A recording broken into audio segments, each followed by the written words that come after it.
5 o'clock on the dot this Monday morning. I'm Ken Weaver with your top stories. Looks like all those showers and thunderstorms are out of the area for now. We might have to deal with some more of that later this week, but the big story may be the heat index. We'll tell you more about it during the full forecast and traffic in 5 minutes. Right now in the Midwest and parts of the South, Morgan Norwood says nearly 500,000 people are without electricity due to severe weather.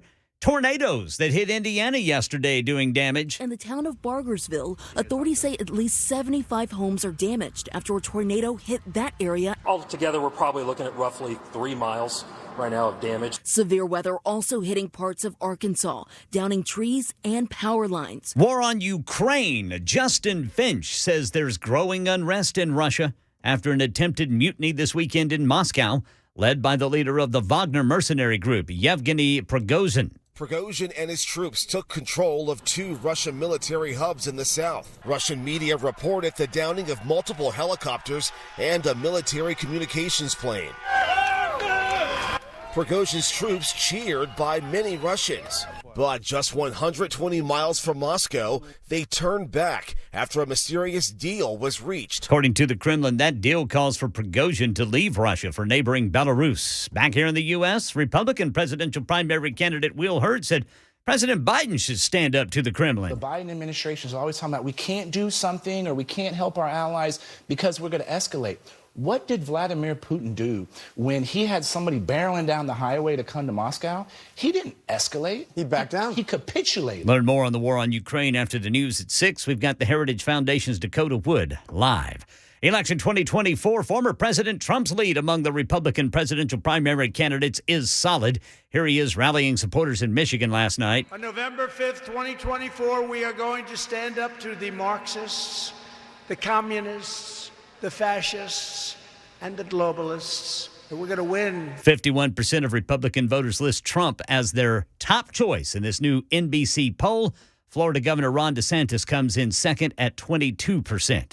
Market Numbers Report brought to you by Beacon Capital Management, online at beaconcm.com. Here's Daria Albinger. It's a busy week for economic reports. Look for durable goods and consumer confidence on Tuesday, advanced retail and wholesale inventories on Wednesday, and personal income and spending on Friday. In addition, we get 2 reads on the housing market this week. The Case-Shiller Index, which measures home prices in 20 metropolitan areas, along with new home sales on Tuesday and pending home sales on Thursday. The Labor Department will release its weekly jobless claims numbers on Thursday. Last week's report showed the number of people filing for benefits held steady at a 20-month high, remaining elevated for the 3rd week in a row. Workers at 150 Starbucks locations will strike in the coming week over what their union says is a clash over decor supporting LGBTQ plus causes. The company denies it's banned any such displays and that the union is using misinformation as a tactic in labor talks. Starbucks Workers United says about 3,500 workers will walk off the job. Futures down before the opening bell on Wall Street. Dow futures off 6, S&P down 3, NASDAQ down 18. That's the latest news. Traffic and weather next. I'm Ken Weaver, WTN News.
Nashville's Morning News with Dan Mandis. And so, my fellow Americans, We talk news. Super Talk 99.7 WTN. 507 Nashville's Morning News on Super Talk 99.7 WTN.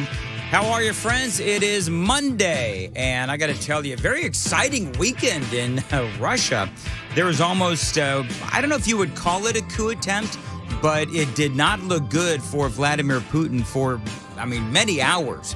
Now, he ultimately did survive, whatever you want to call it. We will talk to Dakota Wood from the Heritage Foundation coming up later this morning at 6 o'clock, 6:05 here on Nashville's Morning News on Super Talk 99.7. Ultimately, though, coming up on this Monday, one of the things Dakota more than likely will say is that you do have a weakened Vladimir Putin. So that story for you straight ahead at 6:05 on Nashville's Morning News on Super Talk 99.7. We did have the First Lady in town for the Pride event. We'll talk about that at 5:35 on Nashville's Morning News. And, of course, the controversy over the DOJ allowing Hunter Biden to plea his tax and gun charges down to misdemeanors, still reverberating not only through Washington, D.C., but, of course, America as well. And, of course, that whistleblower leak of that WhatsApp message. So there is still a lot going on. One of the more interesting pieces of analysis that I found over the weekend, I thought this was interesting. So you recall, and I don't need to go through all of the WhatsApp, what was in the message. Everybody knows we talked about this ad nauseum on Friday, also big deal over the weekend. But there has been a change in the Biden narrative over the last several days since the release of that WhatsApp message. And again, everyone knows what was in that message. You have Hunter Biden basically threatening one of his business partners in China with connections to the CCP. And in that message, he essentially said, my father is sitting right here. If you don't do what I say, then the wrath of the entire Biden clan will come down on you. And lo and behold, just a few days later, $5 million goes into the bank accounts and the pockets of one Hunter Biden. And so inquiring minds want to know, was Joe Biden really sitting there while his son was threatening a business partner? Because it certainly does sound like he was. And so there's a lot of questions going on right now. But I'm going to remind you of something that Peter Doocy asked Joe Biden out on the campaign trail. I just want to remind you of what the Biden administration and Joe Biden and his circle, what they've been saying since day one. Mr. Vice President, how many times have you ever spoken to your son about his overseas business dealings? I've never spoken to my son about his overseas business dealings. And so how do you know? Here's what I know. All right, so that is Biden, of course, remember, out on the campaign trail saying he has never asked his son about his overseas business dealings. Never had anything to do with it. The vice president then, and then, of course, running for president, that is what Biden has been saying all along, is that he had no idea about Hunter Biden's business dealings. And you'll recall on that fateful day when Peter Doocy asked the former vice president at the time that question, Biden got, what's the best word, aggressive against Doocy. Really aggressive, because he didn't feel like Doocy, apparently, was asking the right question. And he's using the abuse of power and every element of the presidency to try to do something to smear me. And everybody's looked at it and said there's nothing there. Ask the right question. Ask the right question. Have you noticed a pattern with the president? When he doesn't like a question, what he'll do is he'll berate the reporter. Ask the right question. Ask the right question, he says to Peter Doocy. Well, I've got a few questions for the president. Number one, were you actually sitting there with Hunter Biden when he was threatening this business partner? And he was threatening this business partner who, again, had connections with the CCP. Were you sitting right there, as Hunter says in the WhatsApp message, as he was threatening this business partner with your wrath? Ask the right question. That is a question that people are asking, and big shock, big surprise. Joe Biden has nothing to say about this. And by the way, neither does his administration. Here's the other thing that I've noticed. A couple of things real quick. Big headline in the Hill that we'll go over at some point this morning. Who is lying, Merrick Garland or the whistleblowers? We went over this extensively on Friday. Why would the whistleblowers lie? Why would they lie? What's in it for them? You know, oftentimes when you look at who's lying, because we see these kinds of things all the time, especially in Washington, D.C., what do the whistleblowers have to gain by lying? Well, I mean, nothing. They actually have everything to lose. What does Merrick Garland have to gain by lying? Well, everything. He's got his career. He's got his reputation. Who knows, perhaps maybe even his freedom if it turns out he perhaps broke some laws. We don't know. But a great article in The Hill by none other than Jonathan Turley that we'll go over at some point this morning. But I want to focus right now as we talk about Joe Biden and what he said on the campaign trail. Ask the right question. Asking the right question. That is what a lot of journalists, believe it or not, are doing right now. But the Daily Wire does point this out, and it is a great point. A new Joe Biden talking point that they are using in defense as this information and this WhatsApp message really is incriminating against the former vice president, now President Joe Biden. One of the things that they point out is that Joe has often said, and I just played you the audio, that he's never spoken to his son. He has no idea about his business dealings. Well, now the Biden administration is saying the president was not in business with his son. Now, you see the distinction there, right, friends? You see the difference there, right? Way back when it was, I never speak to my son about his business dealings. I have no idea, no clue as to what my son does with his overseas business dealings, which, by the way, everybody knew was BS. Everybody knew that was a lie. Now he is saying that he was not in business with his son.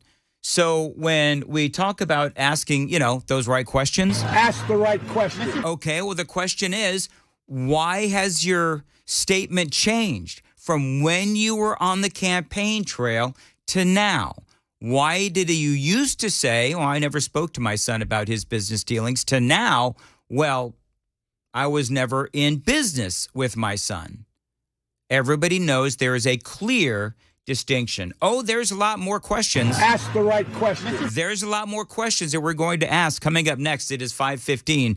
Time to check the roads from the Paul Winkler Investment WTN Traffic Center.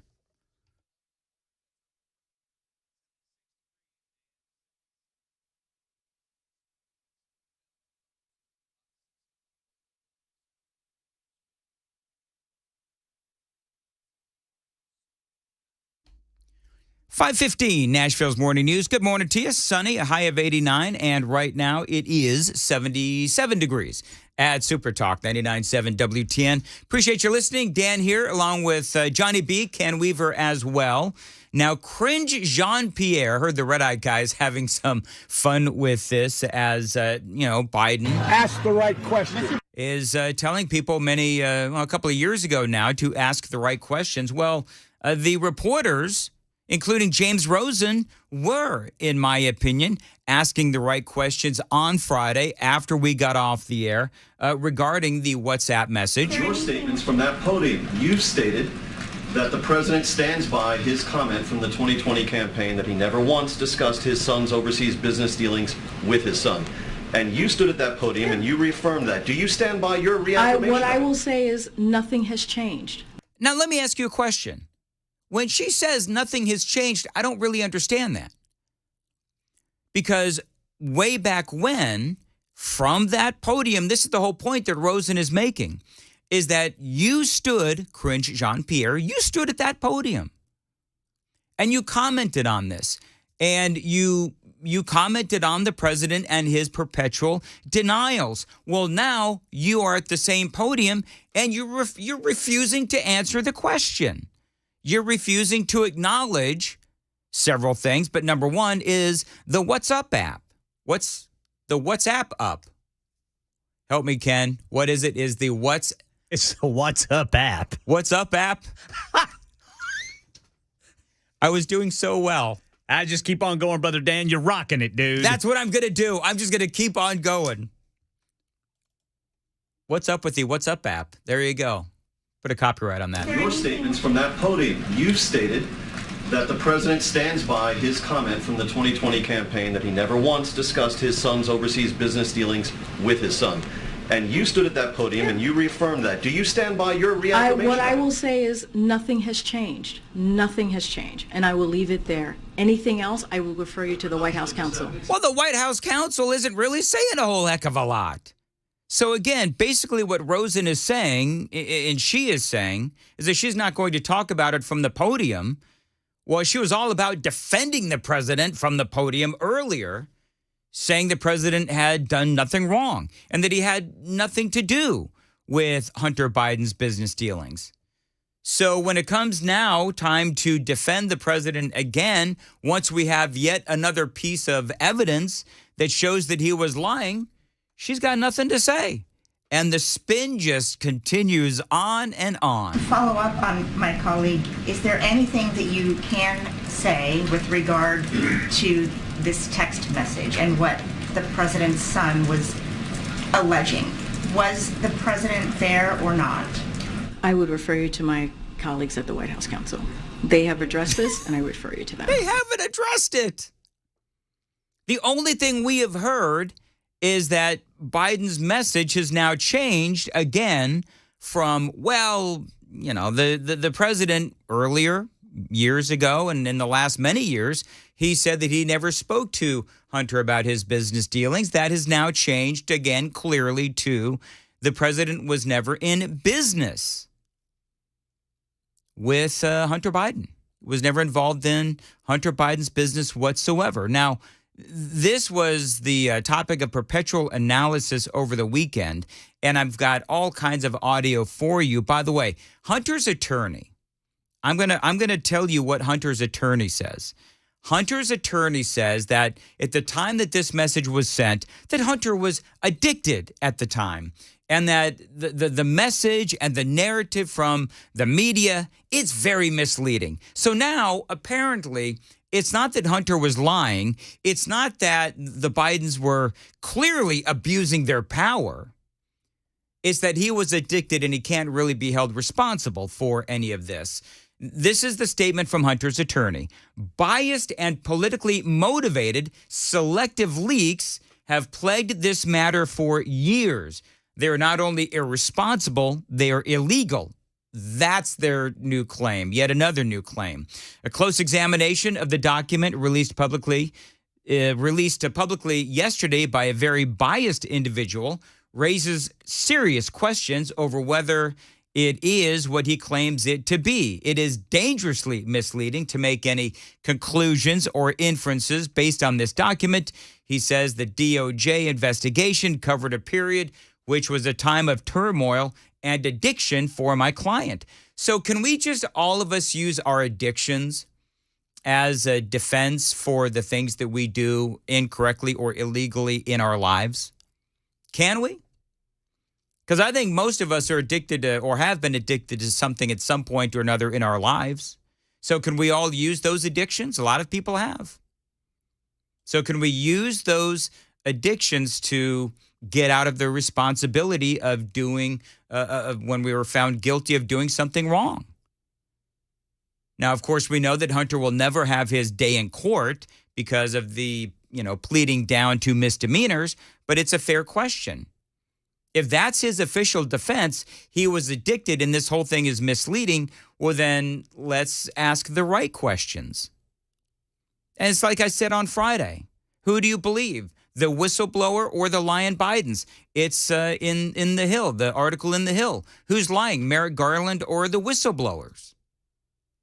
Now, remember the IRS whistleblower, a guy by the name of Gary Shapley, his attorney was on Fox News. Probably in the 6 o'clock hour, I'm going to be able to play for you some audio from that. Just a lot going on with this case. I don't believe, by the way, that it is over. I don't believe it's over by a long shot. But as Joe Biden once said, ask the right questions. A lot of people are on this Monday morning. 522 on Nashville's Morning News on Super Talk 99.7 WTN. Hey folks, Paul Winkler here. One of the things I like to do for investors is educate them, because the more educated I believe that you are as an investor, the more peace of mind you have, the less you worry, and the more successful you're likely to be as an investor. So here goes another education. If we look at a lot of these investment portfolios, like these target date funds out there or portfolios put together by big mutual fund companies, they'll often use something called a total market fund. And you think, wow, I own the whole market in one mutual fund. Matter of fact, there's a really popular video out there on YouTube that says you can get by with just a couple mutual funds and you can be totally diversified. Nothing could be further from the truth. What's going on here is this. One of the things we know as an investor is that you have small companies out there and you have large companies out there. You have growth companies and you have value companies. I taught this in a previous video. We expect more return from small companies than we do large because they have to pay more to use your money historically. Value companies have to pay more to use your money historically as well. Now, what happens with total market funds is they weight based on the size of the company. Well, that would mean that a bigger company would represent more of the portfolio. So graphically, it would look something like this. The fund would look like this. That there's a ton of money in really big companies and there's almost no money in really small companies in those portfolios. So it's not really diversified. Do they own them? Yeah, they own them, but they almost have no money in them. So when these do really well, you're not really getting the benefit from it. What we would be better served doing is investing in various areas of the market and holding different types of funds to be more balanced between these areas. That's what academic research shows us, is if we can hold these areas more separately, then we end up with a better risk-return experience. So this is one of the things that we teach people. We like for you to understand this because the more you understand it, the less you're pulled astray from the investing industry that's typically all about selling you things. Yeah, total market fund, it sounds really good. Not necessarily so great in practice. Now, if you want to find out a little bit more and learn more about investing so that you're a more educated investor, why don't you take us up on a free 15-minute phone call. Go to paulwinkler.com. That's paulwinkler.com. You can set up one in any of our offices, our 10 offices around the Nashville area. There's one near you, most likely. Set that up. Come see us. We love to educate investors. I think you'll be happy you did.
Miles of tornado damage, mutiny in Moscow, and experts are worried about pilots getting confused during landing due to 5G technology.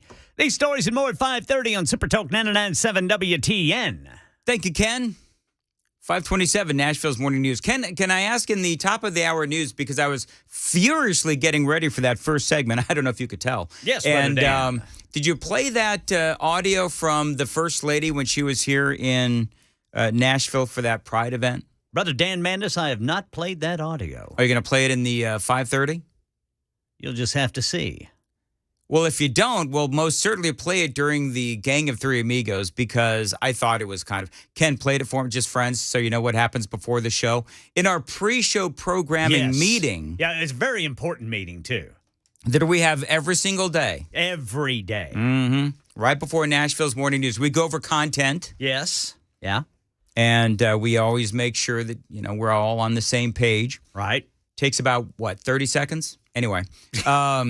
Ken played me some audio, and it is of Jill Biden and what she had to say at the Pride Festival. Or She's a whatever it real is. good reader. She's a real good reader. We'll talk about that straight ahead. On Nashville's Morning News on Super Talk 99.7, I want to tell you about my friends at the Wellness Institute of Nashville. I'm a big fan of Dr. Kevin Mitchell. He's a proud sponsor of Nashville's Morning News and of WTN. And as we like to say, as conservatives, we all do have to stick together, right? And right now, he is celebrating Independence Day, of course, the 4th of July this summer, with a fantastic deal for patriots and conservatives. If you've got chronic back, neck, or knee pain, you've got to listen to this great offer from Dr. Kevin Mitchell. Your first appointment has become even cheaper, $17.76. Yes, $17.76. That gets you your first x-rays, examination, and treatment as well. $17.76. Now, you know how much he helped me years ago with my chronic back and neck pain with his state-of-the-art spinal decompression therapy. Now, I still go for the occasional tune-up, and it does work. And I will also say that his new office in Mount Juliet is amazing. So call him today and get that great deal. $17.76 gets you your first consultation and treatment, including x-rays. You mention my name, you get another 10% off. 615-246-5009, 615-246-5009, painisbad.com.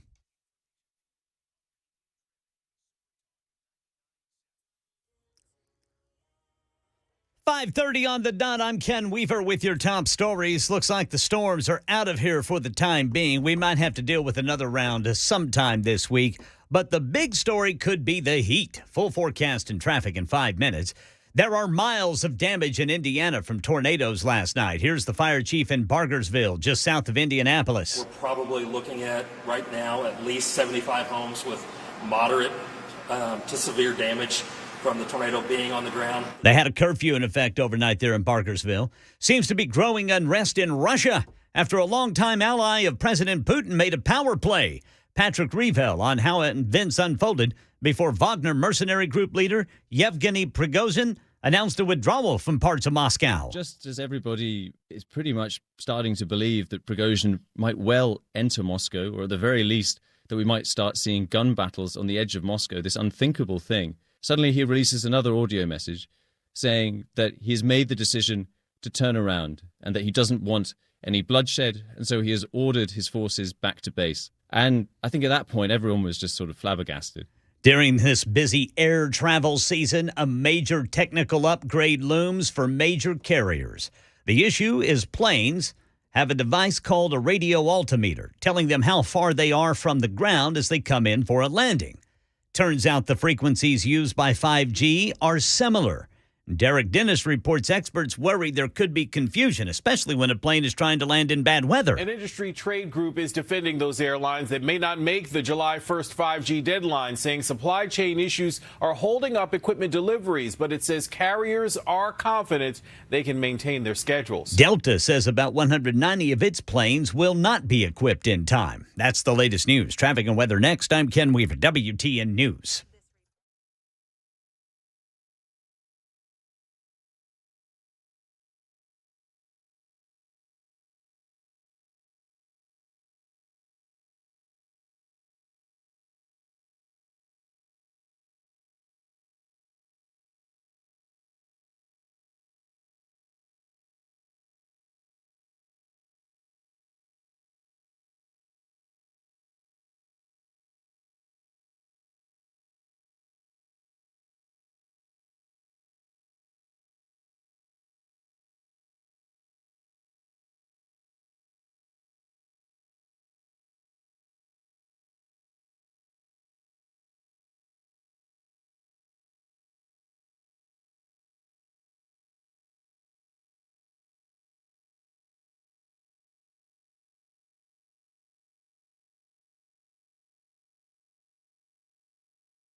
5:37. I realize I think I know what happened to me during that absolutely epic monologue in the 5. What happened, Brother Dan Mandis? Because you're right, Ken. I was on an absolute roll. I had Yes. my audio was on point. Yes. I'm playing around with, Biden and ask the right questions. I mean, it was en fuego, dare I say. And then I shanked it. And I said, "What's up, app?" And they completely my mind just starts trying to figure out where in the world, what's up? That didn't sound right. Well, and what's bad, even worse, is you asked me for the correct name of it, and I told you exactly what you shanked. Yes! I said it's the WhatsApp app. And it's not. It's the WhatsApp. Yeah, it's the WhatsApp. The WhatsApp. WhatsApp. What's that, man? What's happening? Oh, my gosh. What's happening? Come on. Let's come up with our own, man. Come on. What's happening? What's happening? Other than that, I think the show's going really well so far. It is, Dan, especially on a Monday. Monday morning, the best time of the week, if you will. Well, I think I know what happened to my brain, though, is too much Brian Wilson mango margarita at his pool party. By the way, I love 55. Boy, that was dangerous. I love 5581, air quotes. What's up, app? Mandis Shank Force 1 is wheels up. Shank Force 1. I like that. Well done, 5581. That's pretty good. Now, here's the great news. We'll get to Brian's pool party in a second. The great news, though, is that apparently in some parts of Middle Tennessee, people are trying to listen to us. And it's one of those weird mornings where some other radio station is trying to encroach on our greatness. Yeah. I hope they encroach just a little bit more, just the way this morning is going so far. I'm totally kidding. We'll figure it out. I don't know what's going on. I don't know what station it is. That happens sometimes, where a station, just for whatever reason, maybe it's weather patterns or whatever, they just start to overtake the radio transmitter. Now, the great thing, though, is, gents, is these days people can find us on Facebook, YouTube, streaming, whatever. You want to see our pretty faces? Johnny, for one, Ken, I believe, is having a great hair day. Johnny always has a good hair day. I hate that Johnny and his great hair. Johnny's got a shock of hair. He really does. I don't think it's a great hair day. Anyway, so if you want to check us out on any of those other places, you can. We are all over the place, and you literally can't get away from us no matter how hard you try. My hair's sticking up in the back. I'm going to have to cut it. Why don't you get one of mine? Why don't you get a haircut like mine, Ken? Well, I can get it close to it. I've got that size of clipper. By the way, Ken. Yeah. I don't think this is in any way, shape, or form reflective of you. Okay. But 7781 out of Arkansas. The natural state. Says, Yes, darn, I was hoping to hear Jay Harper's sexy voice this morning. Hashtag disappointed. So, of course, I have to respond back. Yeah. Okay, this is what I actually said. Okay, that's just weird. You'll have to make do with my high and squeaky. There you go. Sorry, 7781 out there in Arkansas. What are they smoking in Arkansas? No offense to Jay, of course. He's wonderful. Well, it's natural there. It's the natural state. Yes, it is. The natural state? That's what they call it, yes. Oh, okay. Yeah, a whole bunch of, a lot of woods out there. Well, it's very natural. Sometimes people come out of them and they tell you to get back up in them. Is that where Squeal came from? Well, yes. Okay. That was supposed to be in Arkansas, but it was actually filmed in Georgia. But yes, the setting in the movie was in Arkansas. 8714 says some other station is playing over you constantly. Well, let us know which one it is. Somebody text us on the super text line and let us know what it is. Hope they're playing something good. It's a rap station from Louisville. All right. And it happens all the time. Really? 99.7 DJX. Oh, can you imagine if we overtook DJX? Oh, my. That's what we need to strive for, man. Yes, we do.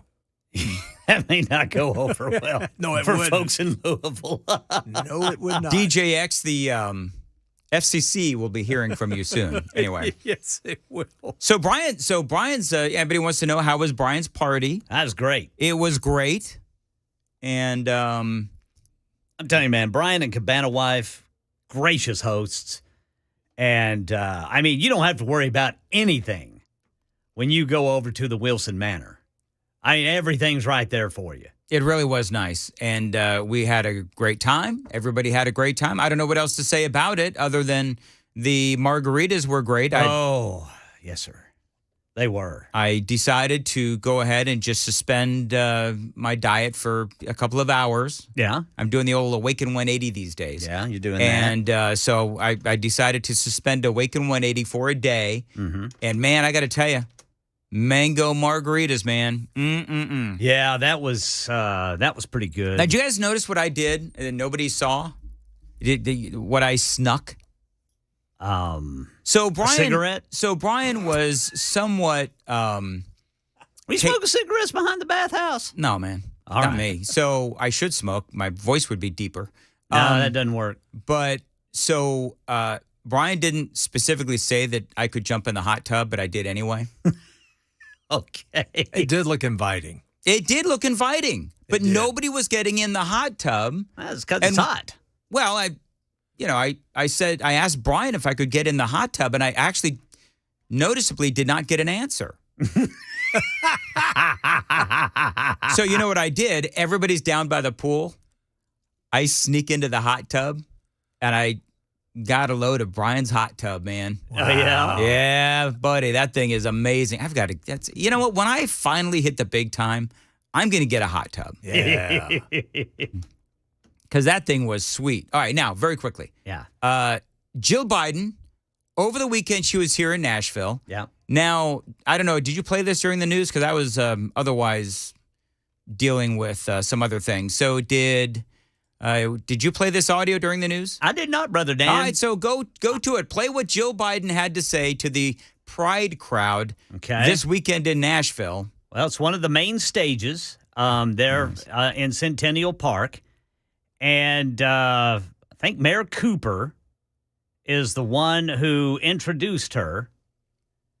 Okay. And she rolls out, and she is holding a card. A card? And she starts reading from said card. Okay. And everybody's just really excited about it. Sure. I think it's really... That's not it. Where did that go? Here it is. Okay. Today, I'm here on behalf of Joe, my husband, Looks at the card. Kamala, and Doug to say loud and clear Looks at the card. that you belong, that you are beautiful, Looks at the card. that you are loved. And then that was First it. Lady's stop at Pride was She- brief before. She had to read that off of a card? Yeah. Well, I guess part of my question is what's up with the daily affirmations? I don't really understand that. It's like I deserve good things. I am entitled to my share of happiness. I refuse to beat myself up. I am an attractive person. I am fun to be with. I'm good enough. And doggone it, people like me. I mean, I don't know why she feels the need to go out and just give all of these affirmations. Well, I mean, it was written out for her. And she's a good reader. I mean, they didn't come out and tell us that they love us. Nobody's coming out and saying, doggone it, you're, good looking enough and smart enough and, Well, and nobody ever says We're in that radio, to us. Brother Dan. Nobody from the White House is saying that to us. Yeah. Maybe there's a reason. And they never will. Maybe they heard me shank the whole "What's Up" app thing. Yeah, that's what would do it.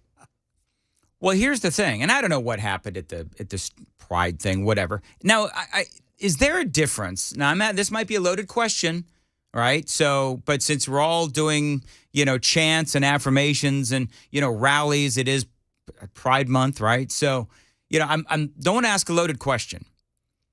I'm assuming there's a difference between like Pride and the drag queen Pride events. Because drag queens are a whole different category of pride and whatever it is. Did you hear what they were chanting in New York over the weekend? Oh, I couldn't imagine. Oh, wait till you hear it. Here it is. You ready? Let's see if you guys can make this out. We're here, we're queer, and we're coming for your children. Oh, that's comforting. You're talking about, see, here's the thing. Clearly, anybody who is watching all of this that's been going on with the transgender procedures and surgeries and all of that, anybody who knows what's going on would take a listen to this chant. We're here, we're queer, and we're coming for your children. Nobody on that side has a problem with that. That is sure they do. insanity. Because I'm sure they do. Nobody seems to hold them accountable for, the things that they say. And I believe that what they're trying to do is purposely trigger people on the right. Yeah, they're probably being sarcastic. You think? Yeah. Johnny, do you believe Ken? I think they're just trying to rile people up. That's exactly what they're trying to do. And I think, too, they mean it. I think some on that side are starting to say they want to, I guess, groom young people. Well, there's a whole thing, not to, get into this too deeply, but there's a whole gays against groomers thing they're very powerful, a very large group online. And they are, gay folks, probably from all political persuasions. But, they hear things like this. And they probably cringe because, let's face it, that's not good for any movement. That's not good for the drag queen movement. No. That's not good for the pride movement. Let children be children. Well, that's exactly right. Let them be innocent, and then when they get old enough, they can figure out what they want to be as adults. And that, honestly, that really does seem like it is a challenge to people on the other side of the conversation. Mm-hmm. When you have a bunch of, barrel-chested, bearded... What do you got against barrel-chested people with beards? Mustachioed men who are running around in garish makeup chanting... We're coming for your children. I don't know. You think if they ask Cringe Jean-Pierre that question, do you stand by, that kind of a comment? Does the president have any thoughts on that? Or Jill Biden, maybe? She would probably refer you to somebody. That's exactly what she would do. Whatever. So, yeah, I can't imagine why anybody would have a problem with that kind of a chant. We're here, we're queer, and we're coming for your children. 5:50 on Nashville's Morning News. All right, coming up at 6:06, Dakota Wood is going to be joining us. There was a coup attempt. Some people are saying it wasn't a coup attempt. Whatever. We'll talk about that with Dakota Wood. But I think that the one Vladimir Putin, he was a little worried over the weekend. I think he may have been. Johnny, was it you that utilized the term Putin in his pants? Was that you that did that, or was that? All right, anyway, Vladimir Putin had some very scary moments over the weekend. We'll talk about that straight ahead on Super Talk 99.7 WTN.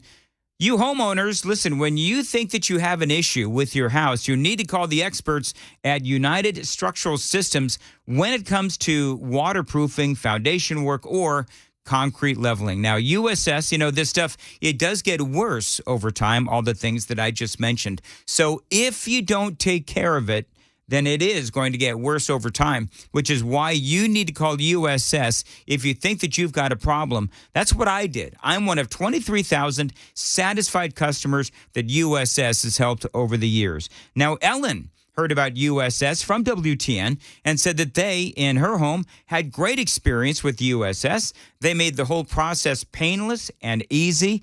They actually communicated and, yes, made sure that we understood exactly what they were doing and what the progress was. And so that is the experience of thousands of people across Middle Tennessee when it comes to United Structural Systems. Great work ethic, honest, capable, and fair. That is USS. This is the company who cares and the company you can trust. They guarantee their best. Call USS at 615-488-7855. Tell them Dan Mandis told you to reach out. 615-488-7855. USSTN.com.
Miles of tornado damage in parts of the South, also the Midwest. We've got a report from Indiana specifically. Looks like Russian President Vladimir Putin may have been exposed over the weekend. Some weaknesses there in the Kremlin. And hear what Republican presidential primary candidate Will Hurd said should be some examples that President Biden should follow when it comes to standing up to the Kremlin. And, of course, the leader in the Republican presidential primary was out there last night in Michigan. Hear what former President Trump says coming up at 6 on Super Talk 99.7 WTN. Thank you, Ken. 5:56 on Nashville's Morning News on Super Talk 99.7 WTN. There's a very funny meme out there. It's got The Simpsons, right? You've got Homer, Bart, all the Simpsons, Maggie. And you've got Homer Simpson, and he's looking at the television, and he says, "I'm sick of this dementia commercial." And then you've got Bart that says, "Dad, that was a Biden campaign ad." I thought that was funny. That's fine. Whatever. Most people, by the way, tell me that there's nothing wrong with me sneaking into the hot tub of Brian. No problem whatsoever. Because he didn't actually say that I couldn't get into the hot tub. Right.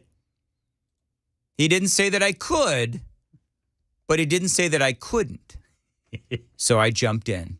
You think anybody is going to tell Brian that I snuck into his hot tub? You think he'll have an issue with that? Good thing we work on opposite shifts. I don't think you... Listen, I think that hot tub was happy there wasn't as much water displacement as there usually is. Hey, it's 5:57 on Nashville's Morning News on Super Talk 99.7 WTN. Coming up next, details and analysis of that Russian coup attempt from none other than Dakota Wood from the Heritage Foundation. It is all straight ahead on Nashville's Morning News on Super Talk 99.7 WTN.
Six o'clock on the dot this Monday morning. I'm Ken Weaver with your top stories. The week ahead, we might have another round of showers and thunderstorms. It could be strong, but looks like the heat could be the big story this week.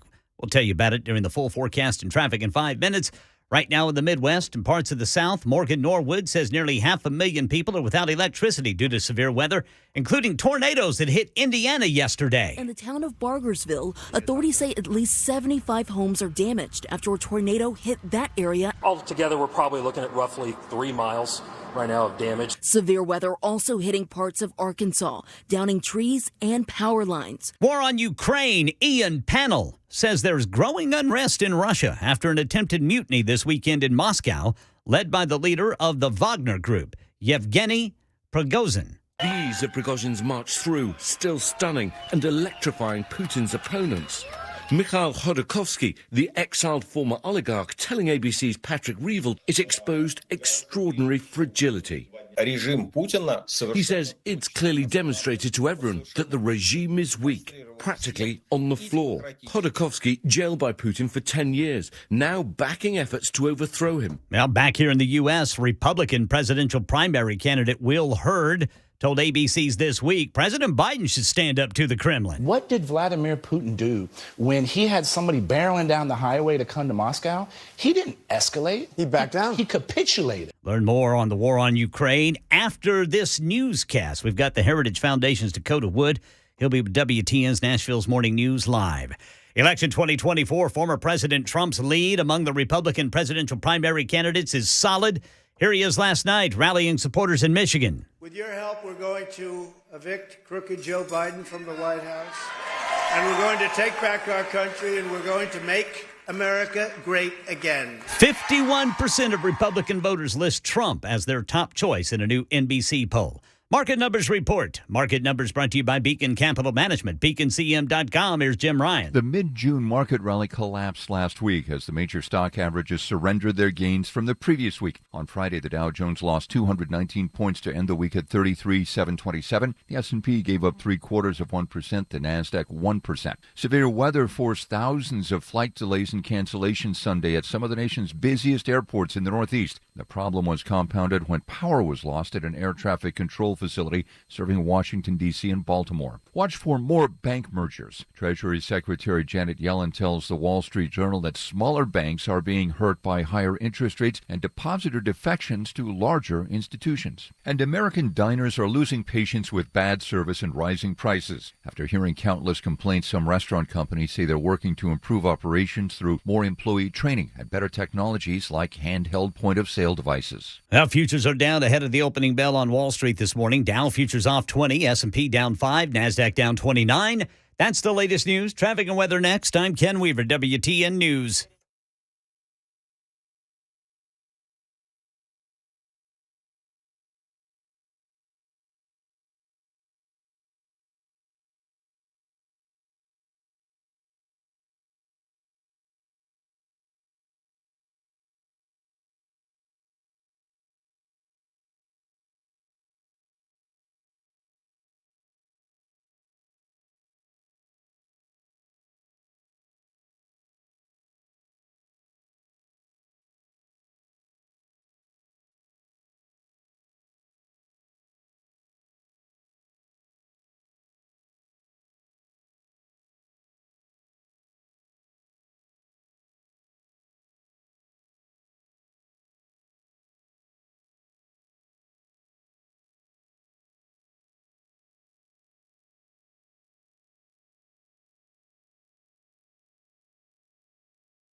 News with Dan Mandis. And so, my fellow Americans, We talk news. Super Talk 99.7 WTN. 6:07 Nashville's Morning News on Super Talk 99.7 WTN. Welcome on into a Monday. Hope you're doing well. Want to get right to the Newsmaker Hotline, and we have Dakota Wood joining us from the Heritage Foundation.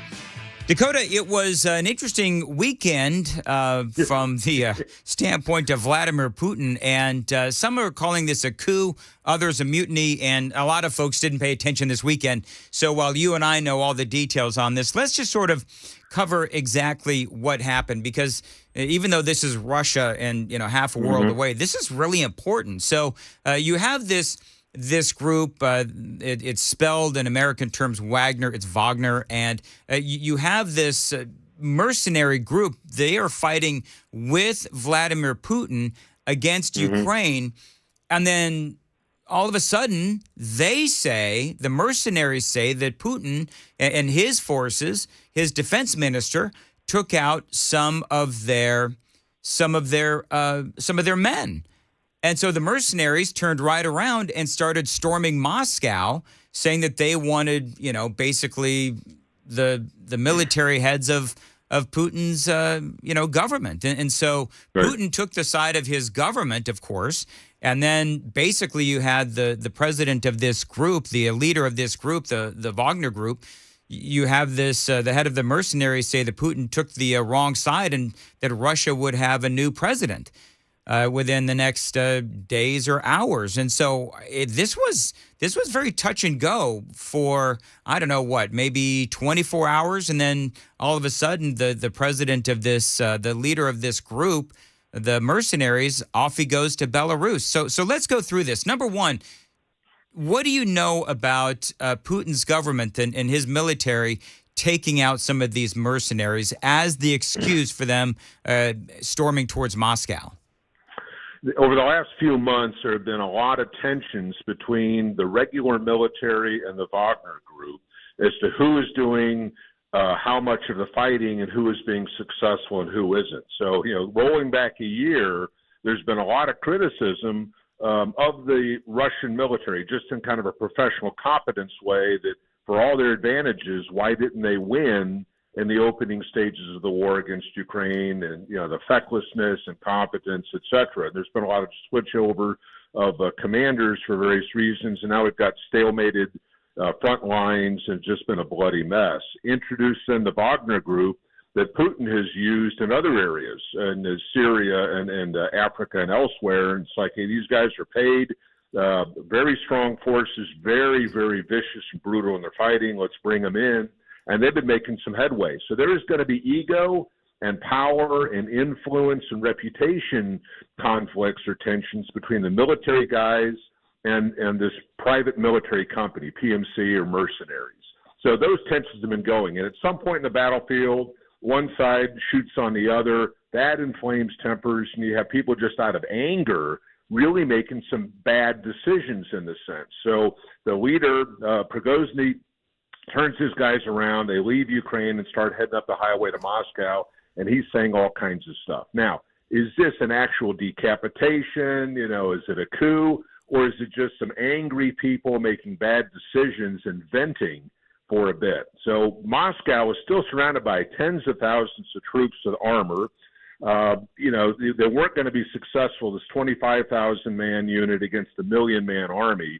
They weren't going to be successful in decapitating the government. It's interesting that Prigozhin did not criticize Putin directly. He criticized the military leadership, and that's where the tension has been. Yep. So, one thing rolls to another, and as you said, the leader goes off to Belarus. Lukashenko, the president of Belarus, is really a nothing burger as well. He doesn't have any influence, but you have this facade of him negotiating an agreement. He's a second-tier player, and this is something that was resolved between Putin and Prigozhin, the leader of the Wagner group. So I'm seeing headlines that Biden knew about this several days ago before it hit the headlines. I don't know about that. I don't know when the original incident happened, but that's part of what I'm seeing this morning. Your thoughts? Mm-hmm. I think the White House is going to spin this as they do everything so that they are far-seeing and insightful and so wise, and will take this we're in control. Don't overreact. We've got our fingers in all the pots. Clearly they don't, right? They've misread situations on the southern border to China's reactions to our activities around Taiwan, et cetera, and even with this Russia-Ukraine war. So I think we just kind of dismiss what the White House is saying because they don't have a really good track record, and you look at events on the ground. If the White House knew that things were bubbling up 24, 48, 72 hours before the fact, then why wasn't some statement made? Why wasn't, hey, we don't need to have a coup in Russia, a nuclear power, with divided loyalties in the military, who controls the nukes? None of that came out, to try to tamp down things and all that. As usual with the White House, it was all reactive. After the event, after Wagner Group re-entered Russia, then you had this scramble of meetings between NATO member countries. What does this mean? What's going on? So the evidence doesn't seem to indicate that the White House really had a handle on anything. Well, and then if they did note days ahead of time, then the question would then be, well, then why didn't you do anything? I mean, you have this situation going on. So the White House looks bad either way. Now, a lot of people saying that Vladimir Putin is weakened by this. There does seem to be some disagreement in the military and intelligence community. Is Vladimir Putin weakened by this? Because some people say that he backed down. Well, a Wagner Group turned around and didn't proceed on Moscow. So the government still stands. The military itself did not seem to throw in with the Wagner Group. So you didn't have the forces switching sides. Everybody seemed to be loyal to the government. Putin is still in charge. This will probably cause him to be more aggressive in the war in Ukraine. So we're probably likely to see, I think, my own caveats, an increase in fighting. What happens with the Wagner Group? Some of them are being incorporated into the army. Others will be retained as a mercenary sort of force. But I think the regular military, the Russian government, and Vladimir Putin, they're all still in control. So what are the perceptions? The perceptions after the fact in the coming days will be how sure and confident does the government act? Do people respond to Putin's orders? And then that will tell us what the actual conditions are. I think within hours or just a couple of days of an incident like this, it's premature for people to jump to conclusions that Putin's days are numbered. His hand actually could be strengthened. 6:15, Nashville's Morning News. Dakota Wood joining us from the Heritage Foundation on the weekend's events in Russia. Got a lot more straight ahead. Dakota, stay close. Got to check the roads from the Paul Winkler Investment WTN Traffic Center.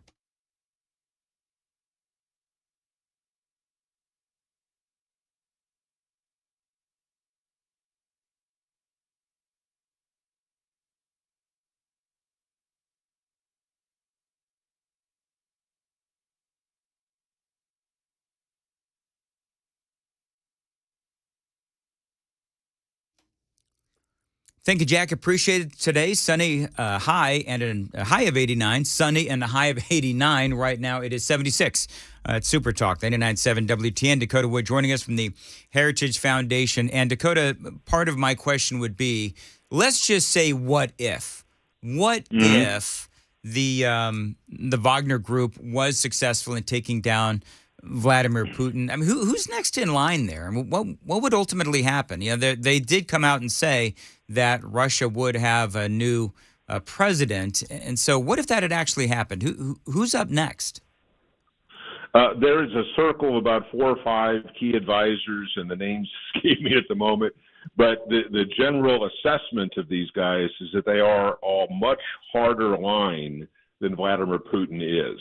So if Putin has received criticism internal to Russia, it is that the venture in Ukraine has not been successful because the Russian military has not been violent or forceful enough.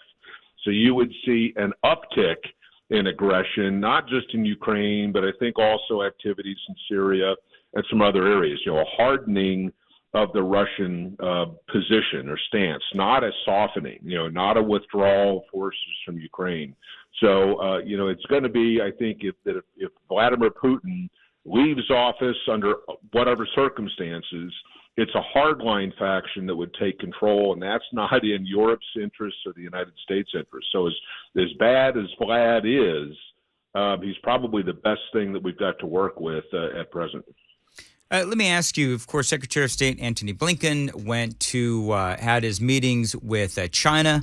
I think this was last week. And I guess part of the conversation was China, of course, and their support of Russia in the Russia-Ukraine situation. And so there's some folks that say that we came off looking weak in that particular meeting and in those negotiations and so forth. And so, as you look at the overall, playing field with China, Russia, Ukraine, United States, of course, Europe, how does China play into all this as we continue to move forward? They're the ultimate opportunist. They do not want to see Russia descend into some kind of a civil war because they will lose a partner, not a friend or an ally. Russia and China have had enmity, tensions between them for a very, very long time, century and a half, 2 centuries or so. But they want to see Russia as effective because it keeps America's attentions divided. It's a useful agitator in many ways. So they're going to kind of play it cool, hold their cards close to the vest, whatever metaphor we want to use on that thing. Continue to support, even tacitly, Russia's efforts in Ukraine.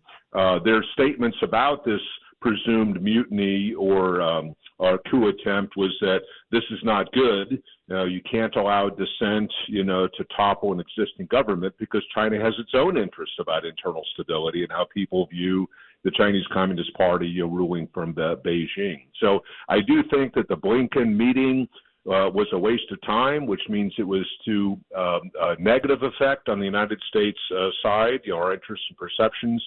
You never have senior level meetings where heads of state or primary State Department sorts of officials get together without having done your homework first.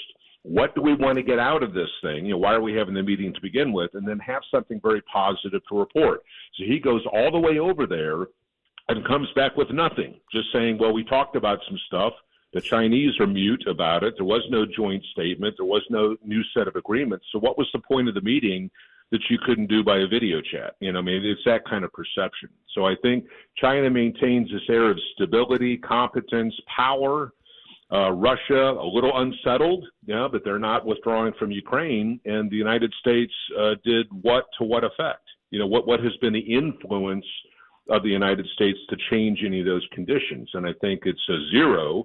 And so it makes us look, by comparison, worse than these other 2 major powers. Yeah, we come off once again looking weak, and there's no other way around it. And we'll leave it there. Dakota Wood from the Heritage Foundation, as always, appreciate your analysis, spot on analysis, by the way, here on Super Talk 99.7 WTN. You know how much I love my basement studio. And one reason why is my new windows from my friends at Window Nation. I have noticed it's a lot cooler down there since I put in those new windows. And here we are heading into July, and the weather is going to get hotter and hotter.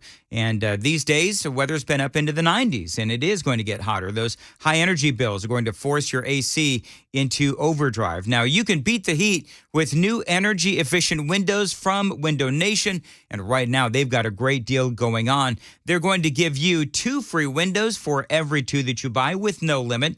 And they're looking out for you with one of their best deals ever. You go with Window Nation, you put 0 money down, make 0 payments, and pay 0 interest for 2 full years. You've got to call them soon, though, because this Beat the Heat sale isn't going to last much longer. 866-90-NATION is the phone number, 866-90-NATION. The website is windownation.com. Hey folks, Paul Winkler here.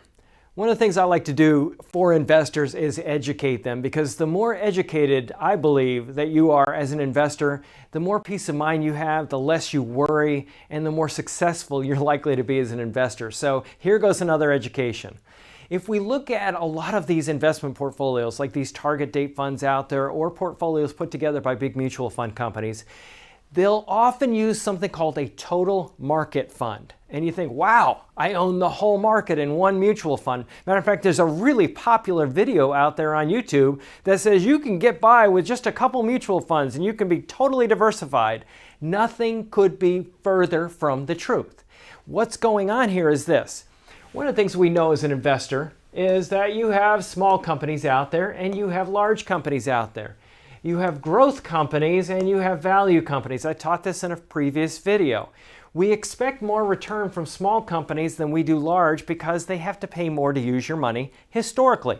Value companies have to pay more to use your money historically as well. Now, what happens with total market funds is they weight based on the size of the company. Well, that would mean that a bigger company would represent more of the portfolio. So graphically, it would look something like this. The fund would look like this.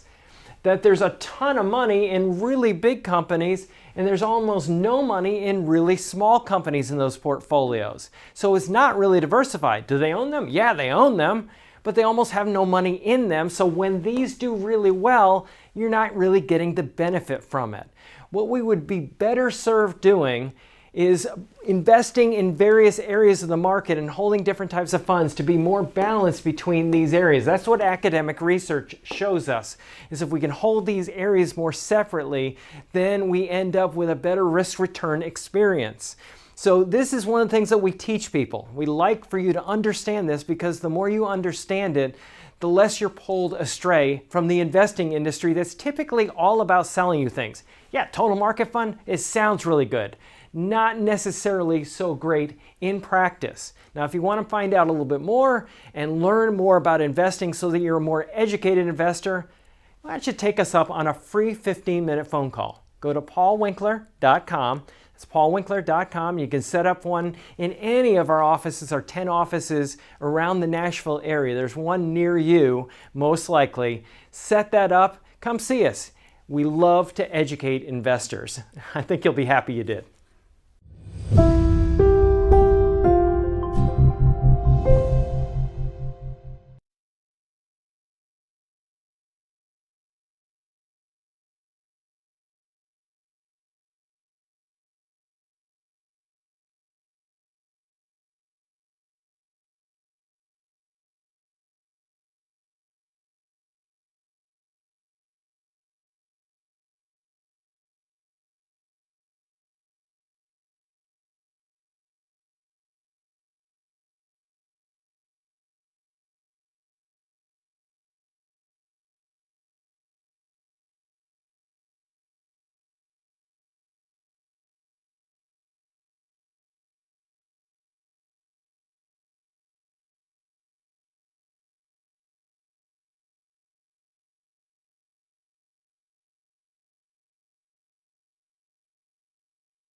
Miles of tornado damage, growing unrest in Russia, and NASA just locked up 4 people to practice for a trip to Mars. These stories and more at 6:30 on Super Talk 99.7 WTN. Thank you, Ken. 627, Nashville's Morning News on Super Talk 99.7. So, folks, we're trying to figure out the bleed problem. And for you folks who are hearing us crystal clear this morning, well, congratulations. Apparently, you're one of the few. Because we have a lot of folks that are saying that we are getting this, as we like to say in the radio business, this is what I woke up to this morning. A lot of people saying that we're getting bleed over, some interference from a rap station in Louisville or this is a new one, a country station in Memphis. So we are working on it, though. We're getting attacked from all sides. Boy, we are.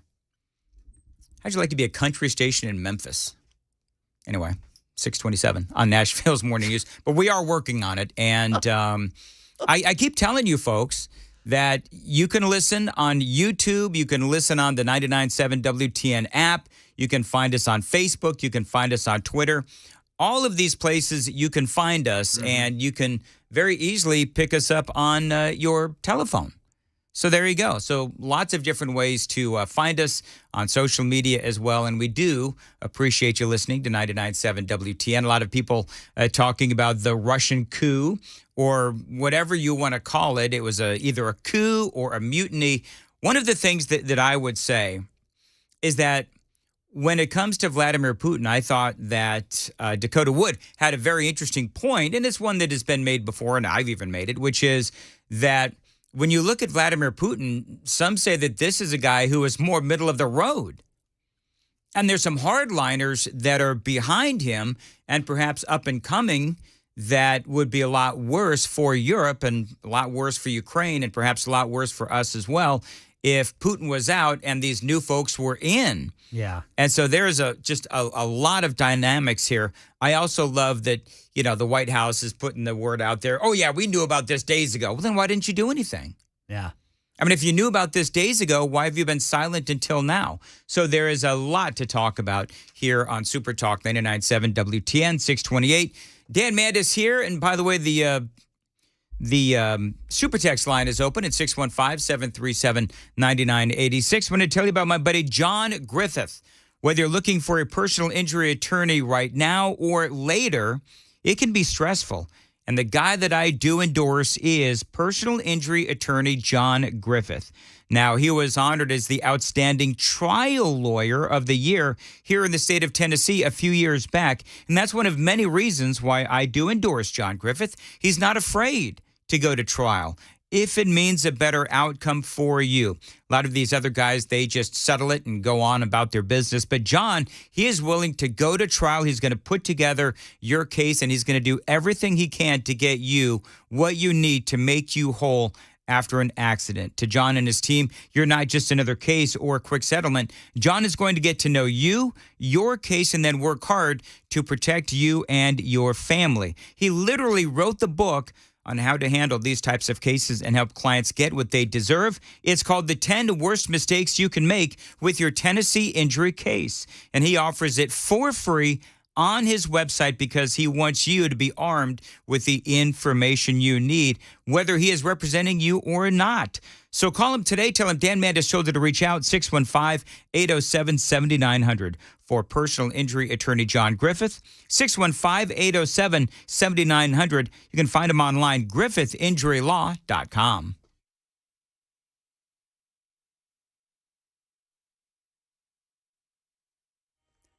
.30 on the dot this Monday morning. I'm Ken Weaver with your top stories. Looks like last night's showers and storms are well out of the area.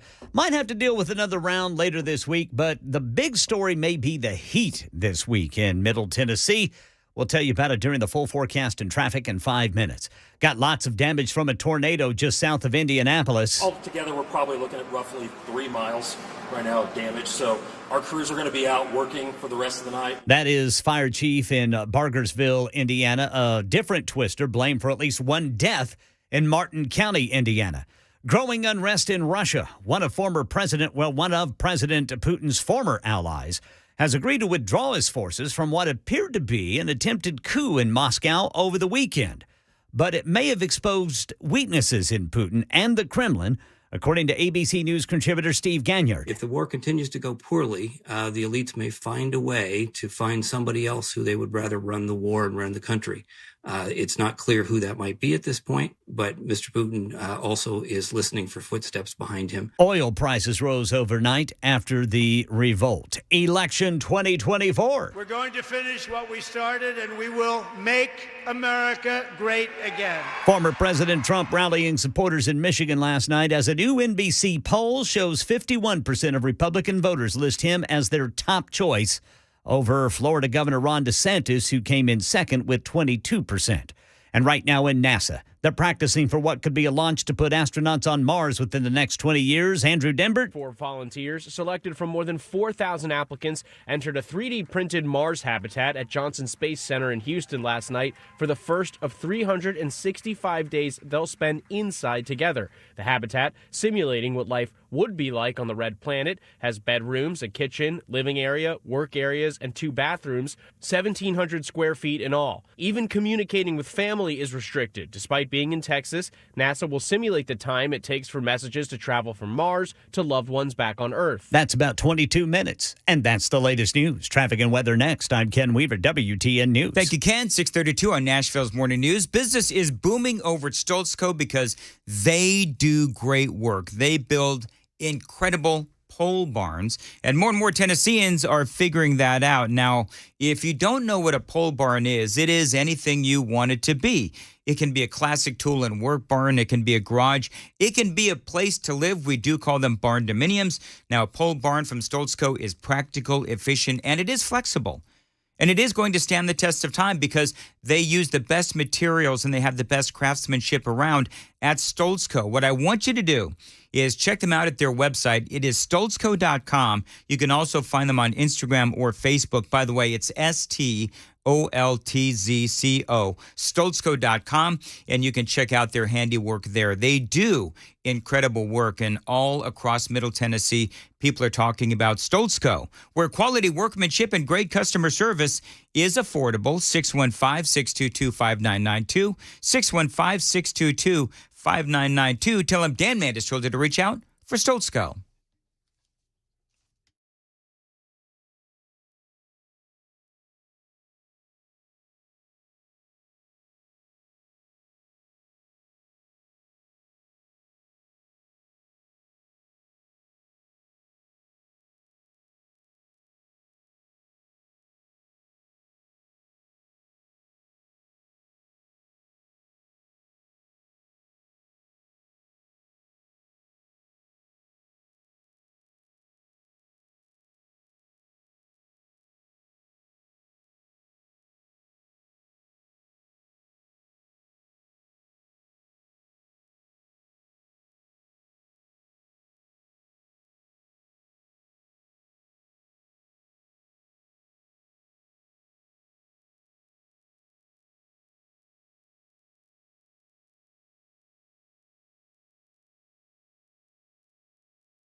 637 Nashville's Morning News on Super Talk 99.7 WTN. Good morning to you, friends.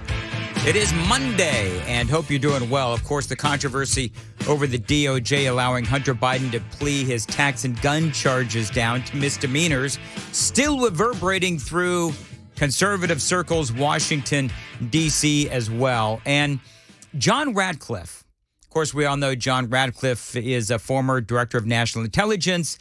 And there's a lot to discuss here regarding not only what Hunter has been allowed to get away with, but also, of course, what Joe has been allowed to get away with. And there's a lot of different angles to this story. But one of the things that Cringe Jean-Pierre said, and we played this in the 5 o'clock hour, we're going to replay this very quickly. There's a lot of questions from none other than, well, the media, who've been asking a lot of questions, including James Rosen. Listen to this. Johnny, need some audio if I could, please. Your statements from that podium. You've stated that the president stands by his comment from the 2020 campaign that he never once discussed his son's overseas business dealings with his son.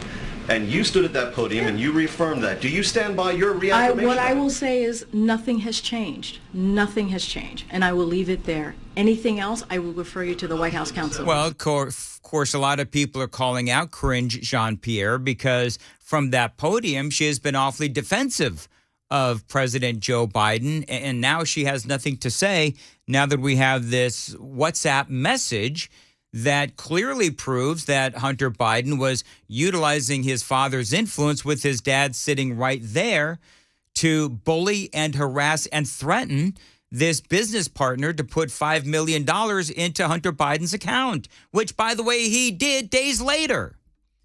So this is clearly, at least to a lot of folks, what you would call a smoking gun.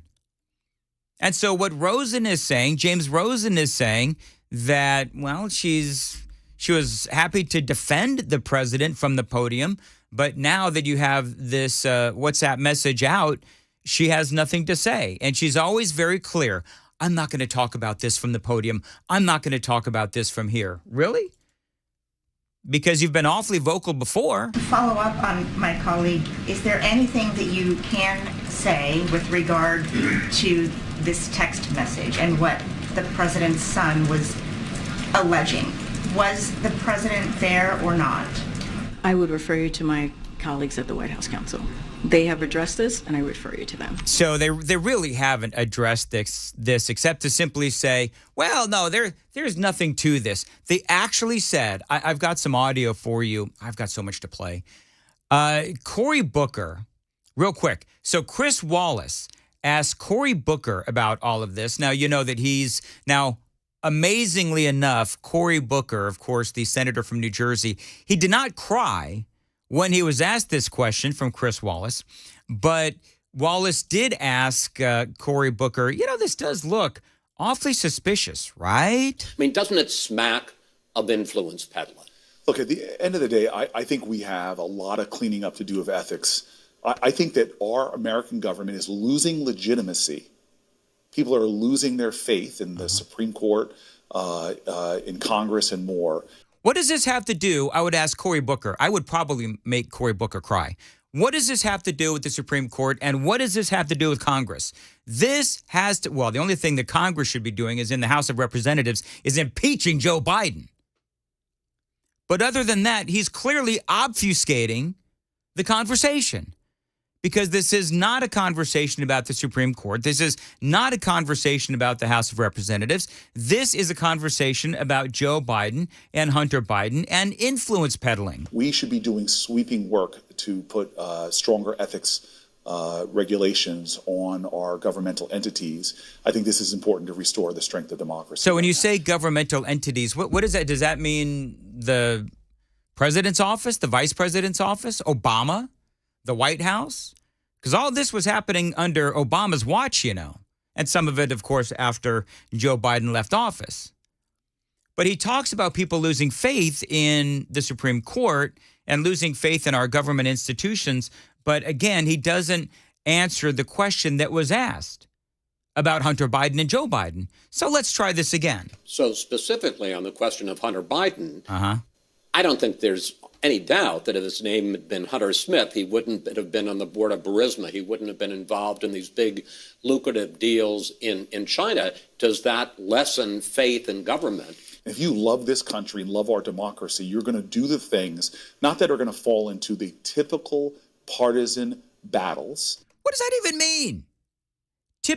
This is not partisan. You know what's more partisan is defending your party and defending your president when he is clearly wrong and he doesn't even answer the questions. I mean, that's partisan.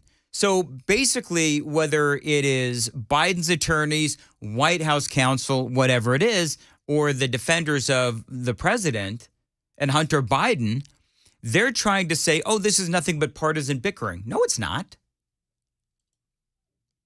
And so I believe that, yes, Kevin McCarthy and the House Republicans need to start some impeachment hearings. They need to vote on impeachment. They need to do whatever they can to draw attention to this, because this is not simply divisive partisan bickering, which is what Cory Booker is trying to say. If you love this country and love our democracy, you're going to do the things, not that are going to fall into the typical partisan battles. Wow. And begin to stop being a partisan and being a patriot.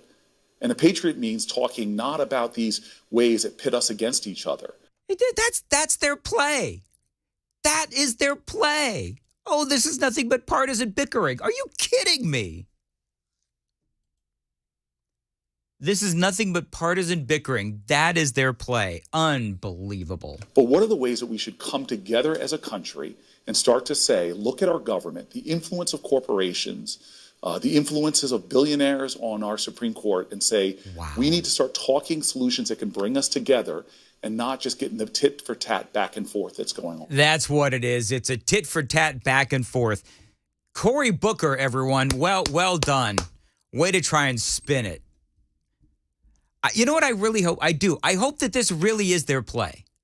I really do hope that this is literally all they have in defense of Joe Biden and Hunter Biden. Oh, it's nothing but divisive politics and tit for tat. Okay, Corey. 6:45, time to check the roads from the Paul Winkler Investment WTN Traffic Center. What a dolt.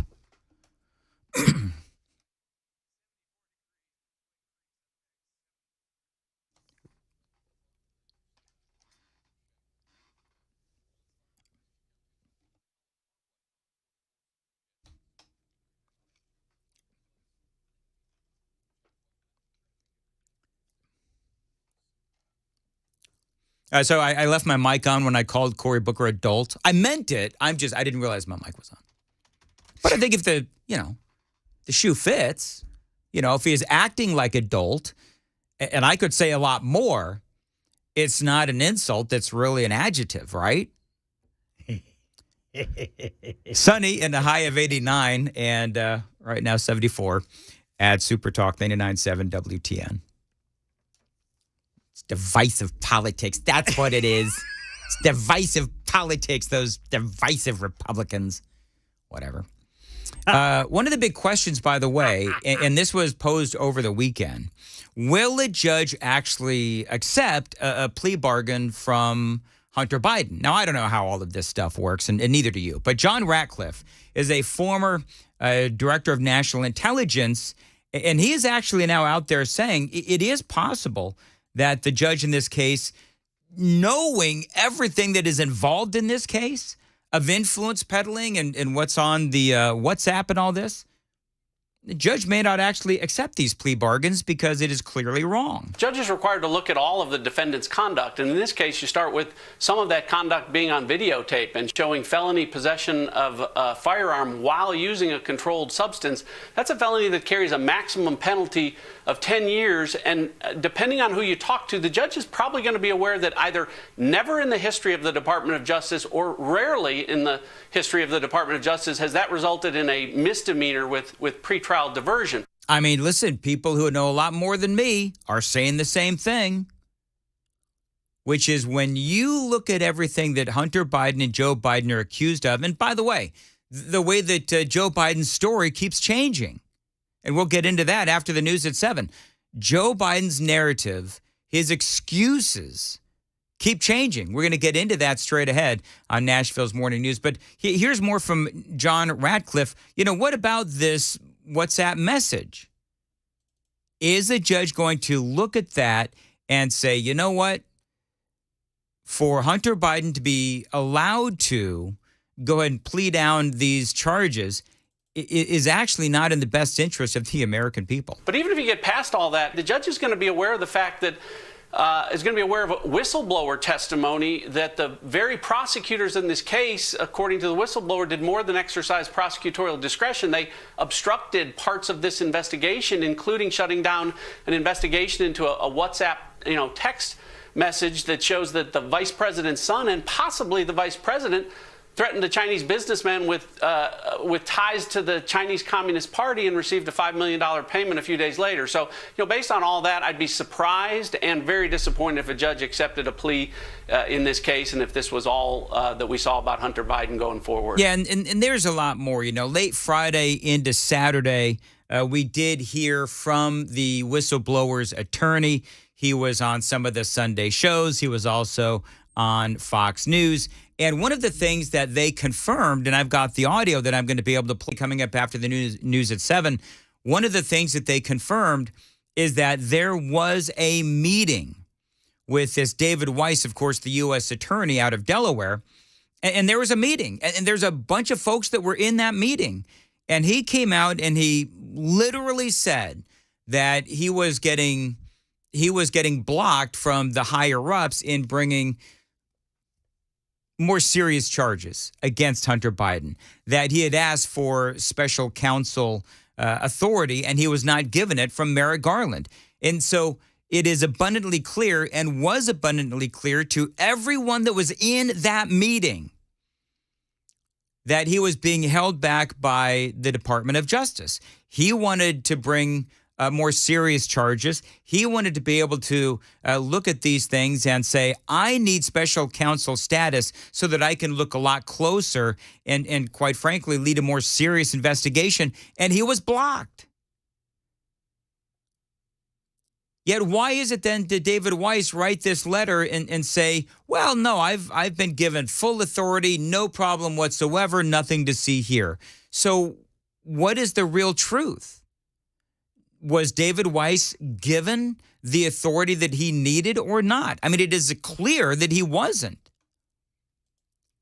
Because there's a bunch of witnesses in that meeting from 2022, I think it was in October of 2022, where they were talking about this, and there was actually anger within this meeting.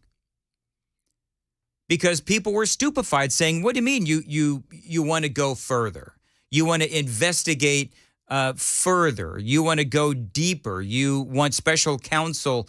You want a special counsel authority so that you can look at Hunter Biden. You can look more closely at Joe Biden. And they're protecting Joe Biden. They're protecting Hunter Biden. So you've got witnesses saying, whistleblowers from the IRS that are saying that Weiss is lying. So who's lying? Is Weiss lying? Is the DOJ lying? Is Biden lying? Or are these whistleblowers lying? Great article, great opinion piece from Jonathan Turley was released from The Hill over the weekend. I'll share that with you as well. Just a lot going on here on Super Talk 99.7 WTN. The Super Text line is open, 615-737-9986. I want to tell you about my friends at Twin Creeks Marina. Now, I just got back from an incredible weekend at Twin Creeks out at Timms Ford Lake. It has been a few years, so I did want to go back and check out how much they've grown. And I got to tell you, I was absolutely stunned at how much they've grown out at Twin Creeks. It is simply amazing. Now, I myself stayed in one of their cottages right there on the water, but they've got rental homes. They've got cottages. They've also got places where you can park your RV. For me, staying in the cottages, the best part was I was able to go out onto their elevated back deck. I enjoyed sipping coffee, looking out over the water and the trees. Again, it is just a incredible experience at Twin Creeks. You've got that amazing marina,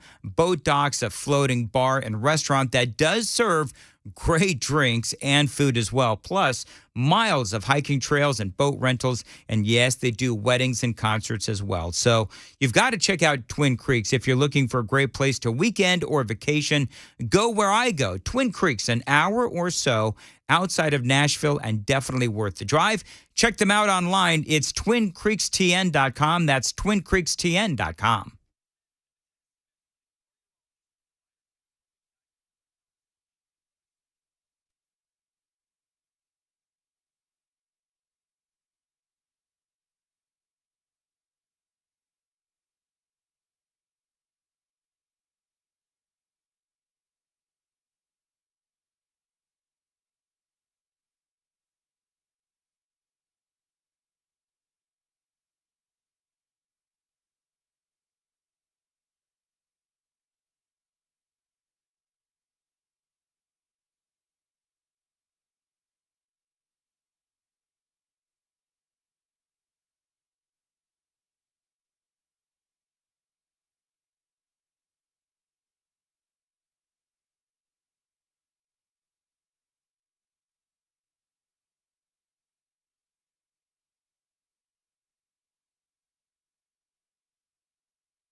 Storms leave nearly 500,000 Americans without electricity as temperatures start to soar.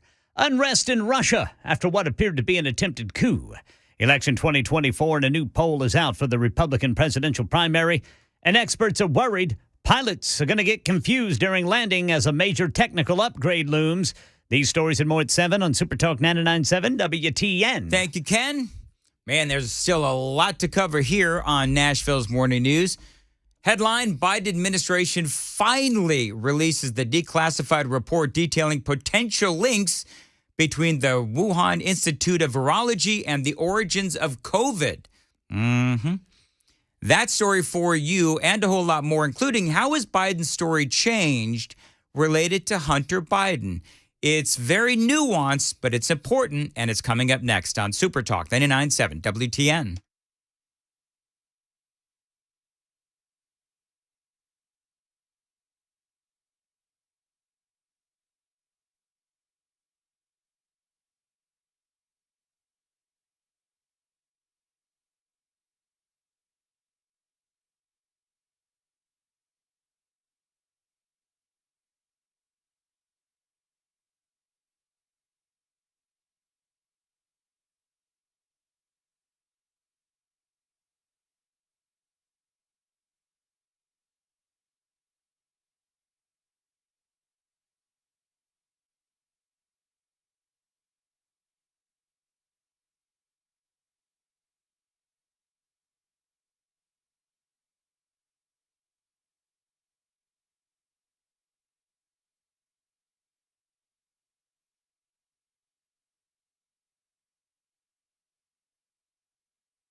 Seven o'clock on the dot this Monday morning. I'm Ken Weaver with your top stories. Looks like we may have to deal with another round of some showers and storms with the potential of them going severe sometime this week.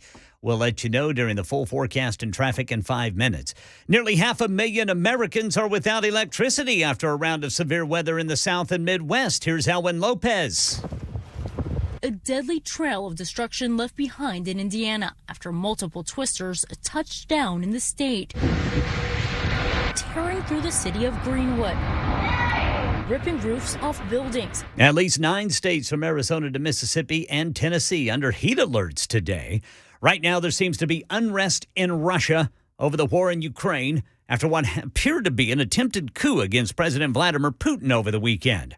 One of Putin's former allies, who leads the Wagner group of mercenaries, pulled them out of Ukraine, started marching toward Moscow, but then announced they were standing down. Here's Patrick Revel. Just as everybody is pretty much starting to believe that Prigozhin might well enter Moscow, or at the very least that we might start seeing gun battles on the edge of Moscow, this unthinkable thing, suddenly he releases another audio message saying that he's made the decision to turn around and that he doesn't want any bloodshed, and so he has ordered his forces back to base. And I think at that point, everyone was just sort of flabbergasted. Oil prices rose over tonight after the revolt. Election 2024, President Trump holds a solid lead over the rest of the Republican presidential primary field. He was a keynote speaker of this weekend's Faith and Freedom Coalition dinner in D.C. The beloved nation is teetering on the edge of tyranny. I believe that, and you believe that. Our enemies are waging war on faith and freedom, on science and religion, on history and tradition, on law and democracy, on God Almighty himself. Now, this is 51% of Republican voters list Trump as their top choice in a new NBC poll. Experts worry there could be confusion when a plane is trying to land in bad weather as a major technical upgrade looms for the nation's air carriers. Former commercial pilot John Nance is an ABC News contributor. He tells us. The deadline is July 1st for a lot of the changeovers that need to be done between the FAA and the cellular companies and the airlines. There is mostly a feeling that they've got it under control, but by the same token, there are some people that are still concerned. Delta says about 190 of its planes will not be equipped in time. United says its express planes could be affected. JetBlue reportedly won't have upgrades in place until October and expects some impact on low visibility days. Market Numbers report. Market Numbers brought to you by Beacon Capital Management. Online at beaconcm.com. Futures are mixed ahead of the opening bell on Wall Street. Dow futures up 7, S&P down 1, NASDAQ down 9. That's the latest news. Traffic and weather next. I'm Ken Weaver, WTN News.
News with Dan Mandis. And so, my fellow Americans, We talk news. Super Talk 99.7 WTN. 7:08 Nashville's Morning News on Super Talk 99.7. Welcome on in. It is Monday, June 26th. Hope you are having a good morning. By the way, you can always chime in on the Super Text line, 615-737-9986. Super Talk TV is up and running. We're having some interference issues this morning on the radio at 99.7. You can always check in on YouTube, Facebook, Twitter, Twitch, station website, 99.7, WTN.com. And no interference there, and you can listen and watch us right on your phone. Hunter Biden's attorney, because, you know, this is a big topic of conversation. It is going to continue on this week. We all know what happened last week. Last Friday gave you all the details on the WhatsApp message from Hunter Biden to one of his business partners connected to the CCP, China, and the Chinese Communist Party, demanding and threatening with his father's influence, Hunter Biden saying that you need to do what I say and do it right now. Otherwise, the wrath of my father will be all over you and your associates. Lo and behold, a few days later, what happens? $5 million ends up into the accounts of Joe Biden and Hunter Biden, I should say. And so the question now is that influence peddling? Well, of course it is. As I said on Friday, it is influence threatening, as a matter of fact. Now, who do you believe? Because the whistleblowers came out and they've been talking about this for days, weeks, and months now, and asking why is it the DOJ is not investigating Hunter Biden and Joe Biden, of course, to the fullest extent. And so Hunter's attorney says that Hunter was addicted at the time that he sent that message, and the message is very misleading. This is the quote. You ready? Biased and politically motivated selective leaks have plagued this matter for years, Hunter's attorney says. They are not only irresponsible, they are illegal. Don't know about that. These are whistleblowers. A close examination of the document released publicly by a very biased individual, a whistleblower, actually, raises serious questions over whether it is what he claims it to be. The attorney says it is dangerously misleading to make any kind of conclusions or inferences based on this document. So now, of course, everybody is attacking the whistleblower. Well, now we have the whistleblower, and his attorney is named Gary Shapley. His attorney came out over the weekend. The attorney's name is Tristan Levitt.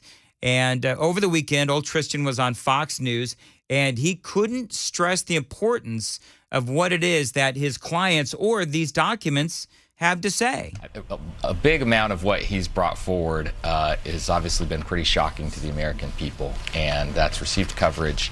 And, you know, his motivation as a longtime career investigator, someone who's worked on huge investigations like the Credit Suisse investigation, received major awards within the IRS, and is very, very well respected.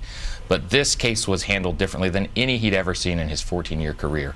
And so he felt that certainly Congress needed to know and understand how this case was developed, and obviously Congress made the decision in voting to release the information that the American public deserved to see this.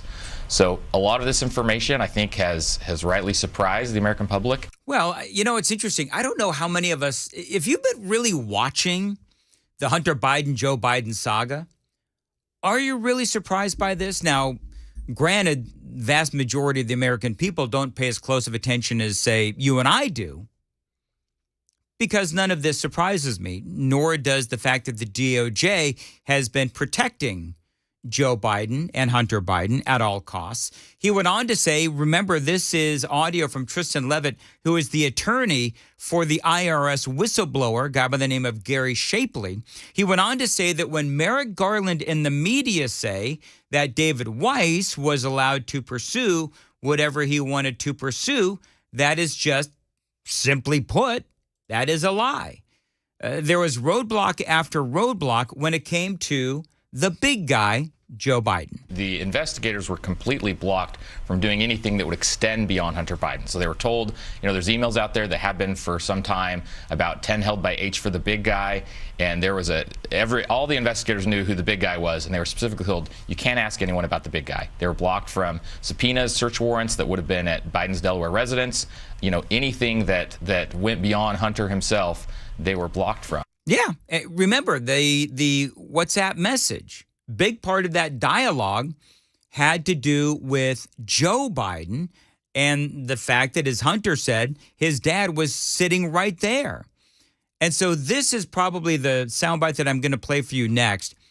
Probably the most important soundbite I'm going to play this morning, because this attorney for the whistleblower gets into really specific allegations that U.S. Attorney David Weiss, remember, we've been talking about this for quite some time now.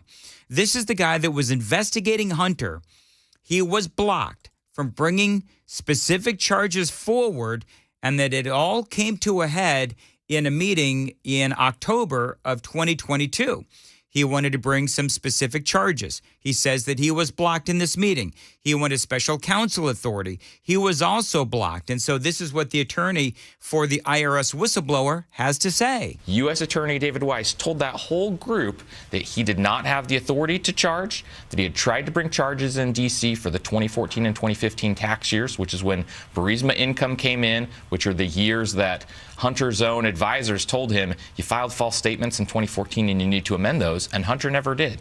And then there's this unreported income from Burisma and other places. And so those were slam dunk years, and 2014 clearly would have been felony charges because of the false statements. And so those charges, though, had to come through D.C. because that's where that's where Hunter was living at the time. And so for Weiss to say, we tried to do that. The Biden-appointed U.S. Attorney in D.C., Matthew Graves, would not allow us to do that. And what's more, when we were denied that, I requested special counsel authority. Yeah, and he was denied that special counsel authority. So then why is it that you now have this very same U.S. Attorney David Weiss who is now coming out and saying, well, that conversation never happened? So which David Weiss do you believe? And who do you believe? Do you believe Jonathan Turley? Because he wrote a great article on this. It appeared in The Hill over the weekend, and he is examining who you should believe, David Weiss and Merrick Garland or the IRS whistleblowers. Details straight ahead at 7:15. Time to check the roads from the Paul Winkler Investment WTN Traffic Center.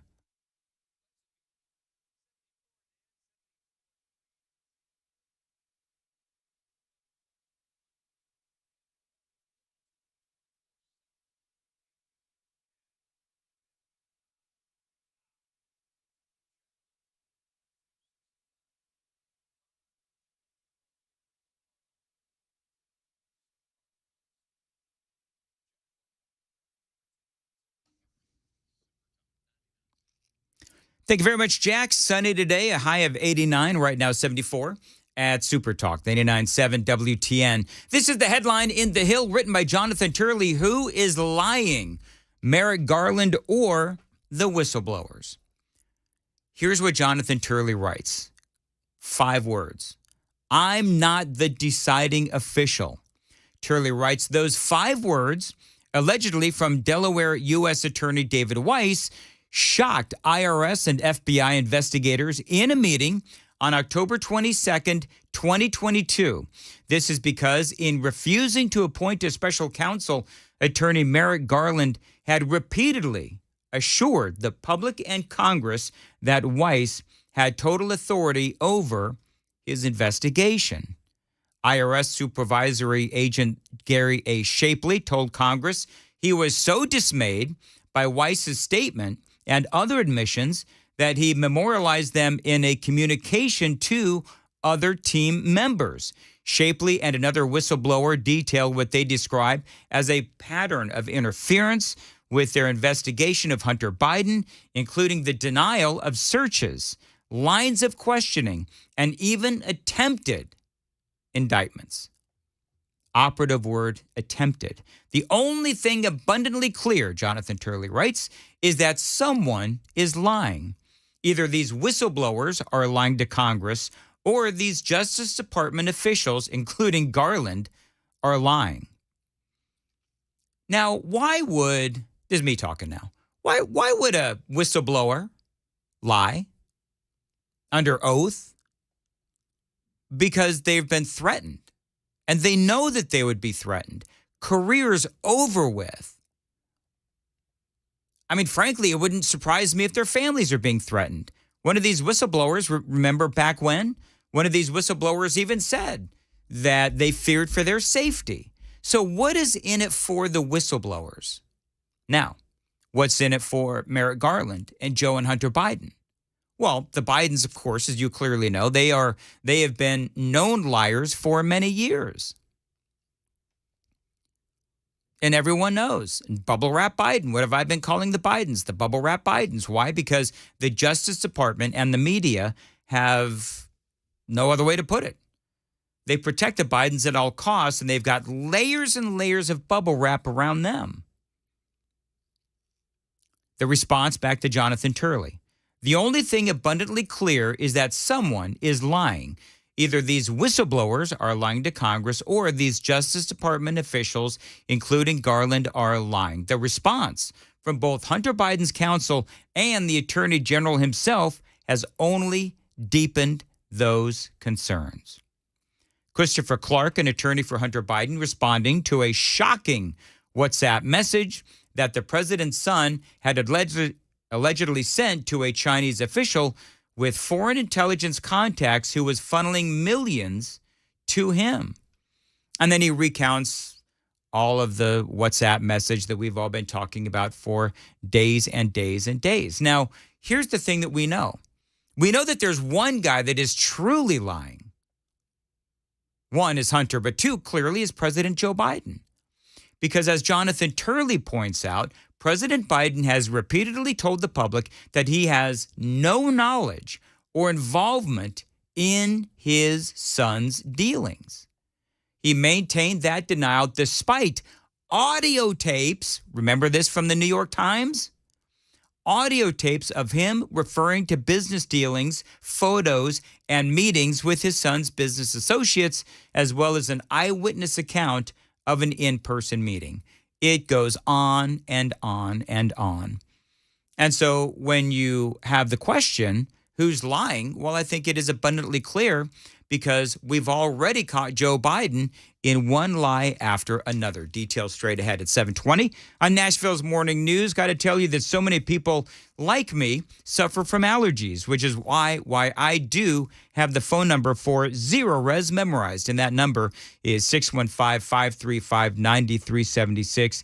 Zero Res does help me with my allergies because they help keep my carpets insanely clean, which really does, again, help with my allergies. And they can help you as well.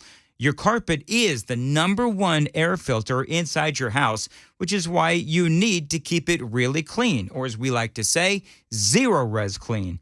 They don't use harsh chemicals. That means pure safety for your family and your pets. With Zero Res, your surfaces dry twice as fast, and yes, they stay clean longer.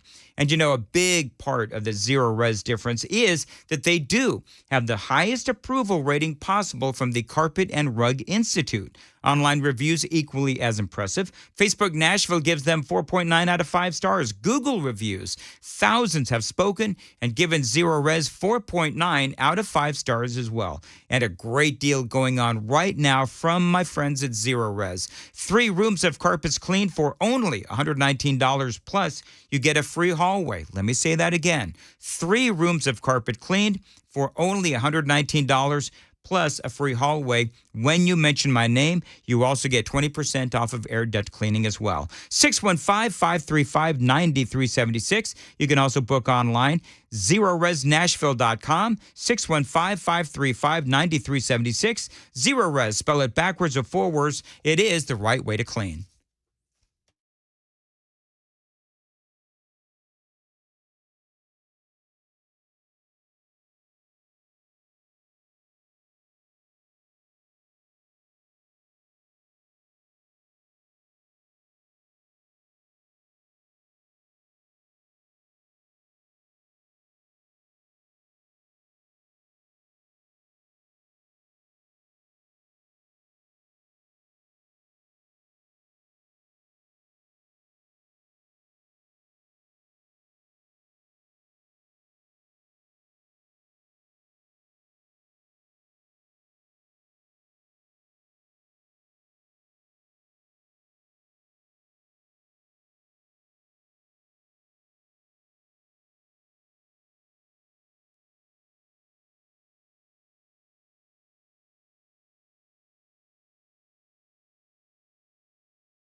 My turn. Mark Spain Real Estate. I'm looking at this. Can I just say, I'm horrified at this video that I'm watching. I'll get to Mark Spain.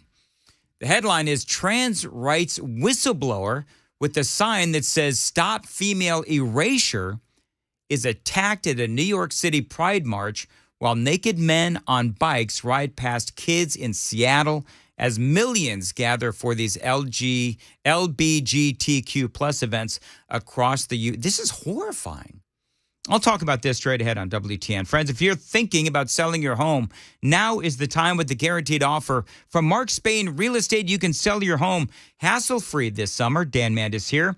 And now is a great time to sell your home as home values in Nashville continue to increase. With the guaranteed offer from Mark Spain Real Estate, you can receive the strongest cash offer in the industry and close within days. You don't have to worry about restaining your deck or fixing the roof or keeping your home clean for showings and open houses. With Mark Spain Real Estate and their guaranteed offer, there's no showings, no open houses, and no costly repairs. They've got nearly 10,000 five-star reviews. Mark Spain Real Estate is the most trusted real estate team in America. Find out what the guaranteed offer would be on your home. There's no obligation. 855-299-SOLD. 855-299-SOLD. You can find them online. It's markspain.com and start packing.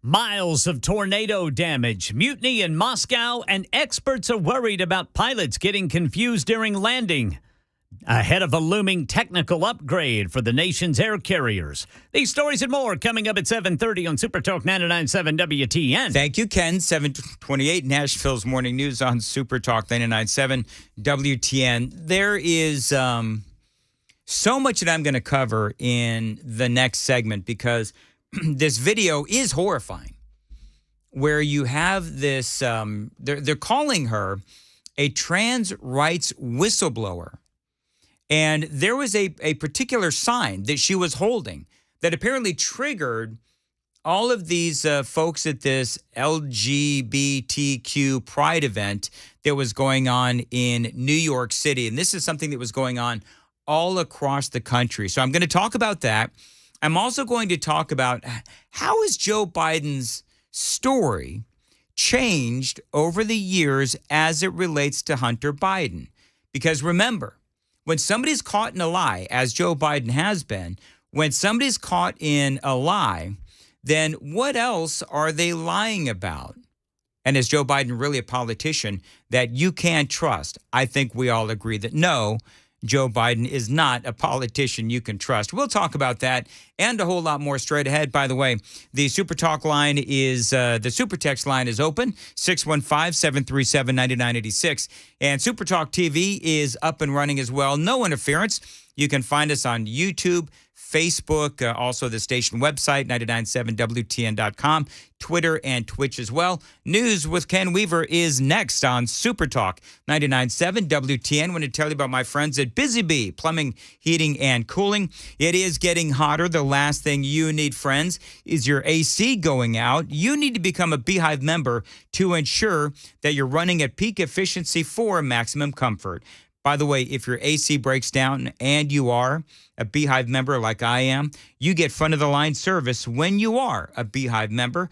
You're going to get it fixed quickly and efficiently. And part of making sure that you stay cool in the summertime is indeed maintenance. Becoming a Beehive member means you get 3 thorough maintenance services a year, including plumbing, plus no overtime charges, 24/7, and 10% off of all repairs. For satisfaction guaranteed, call my friends at Busy Bee Plumbing, Heating, and Cooling. That phone number is 615-775-7833, 615-775-7833, busybeehvac.com.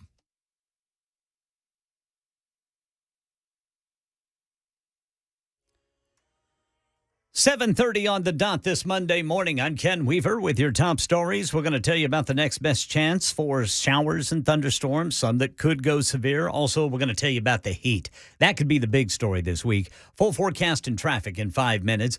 New severe weather alerts in the east after yet another deadly tornado outbreak in the Midwest and South. It's left many without power today as temperatures soar. Elwin Lopez reports from hard-hit Greenwood, Indiana. That line of severe storms wreaking havoc, snapping trees in half. Crews tell us they've been working around the clock to clear debris from the roads. Officials say that some areas could be without power for up to 5 days. Yeah, and the feels-like temperature could hit 120 degrees in some places.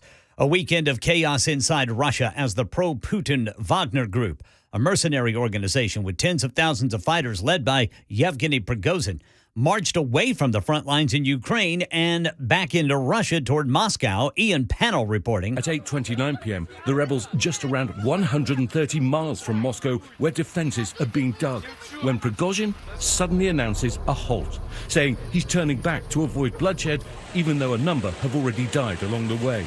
Prigozhin and his men get an amnesty and are cheered like conquering heroes as they withdraw. Prigozhin reportedly being allowed to leave for neighboring Belarus, who may have brokered the deal. Experts worry there could be confusion when a pilot's trying to land in bad weather as a major technical upgrade looms for the nation's air carriers. Here's Derek Dennis. An industry trade group is defending those airlines that may not make the July 1st 5G deadline, saying supply chain issues are holding up equipment deliveries, but it says carriers are confident they can maintain their schedules. Delta says about 190 of its planes won't be equipped in time. United says its United Express planes could be affected. JetBlue reportedly won't have upgrades in place until October and expects some impact on low visibility days. That's the latest news. Traffic and weather next. I'm Ken Weaver, WTN News.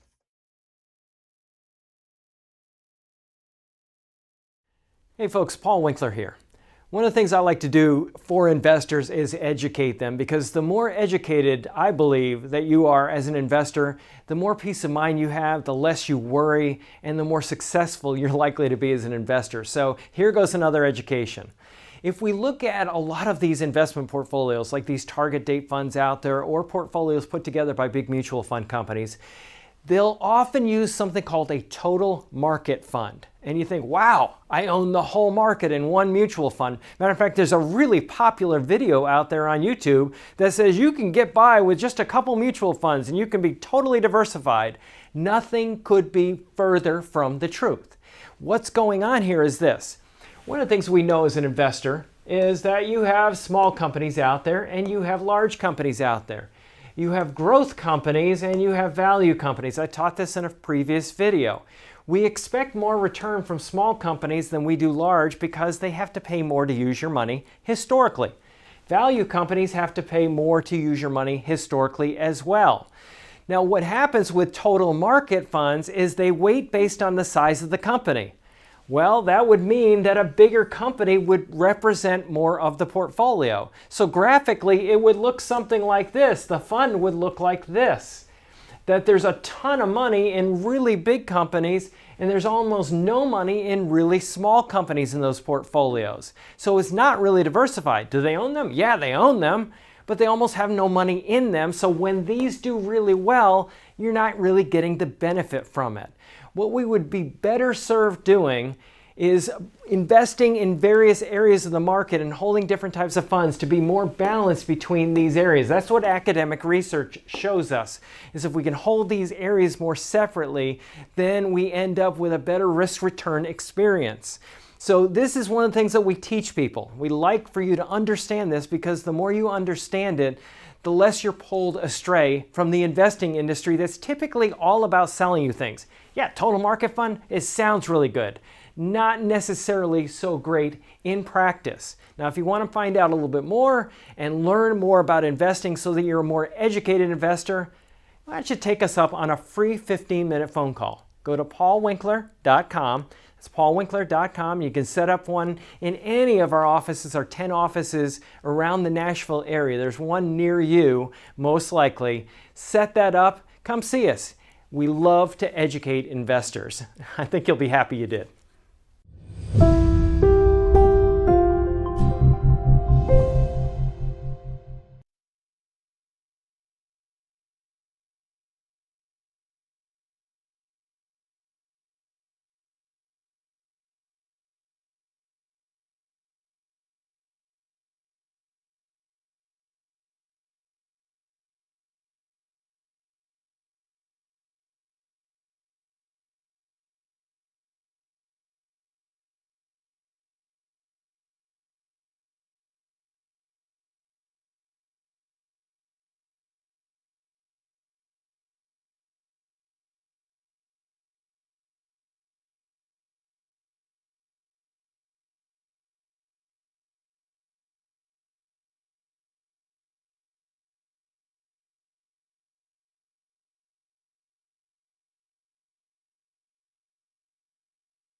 .738 Nashville's Morning News on Super Talk 99.7 WTN. Good morning to you. Dan Mandis here along with Johnny B, Ken Weaver. Welcome on in. It is Monday, June 26th. Headline, the Biden administration finally releases declassified report detailing potential links between the Wuhan Institute of Virology and the origin of the COVID pandemic. Now, I don't really feel like I need to even spend a lot of time on this. I mean, pretty much most people who look at this rationally, which, throws the Biden administration right out the window, but most people who look at the origins of COVID understand exactly where this came from. And we've been telling you about, for the last couple of weeks now, 2 or 3 of the very first patients that had COVID came from and worked at, the Wuhan Institute of Virology. And so for all of us, tinfoil hatters who were called racists, well, this is yet another indication that we were all right. Hence, I don't really need to go through this yet again because I've provided with you story after story after story that, at least to me, is proof positive that the coronavirus did have its origins right there in the Wuhan Institute of Virology. The DNI on Friday, by the way, notice that Friday, released its official 10-page report into the origins of COVID, exploring the lab leak theory.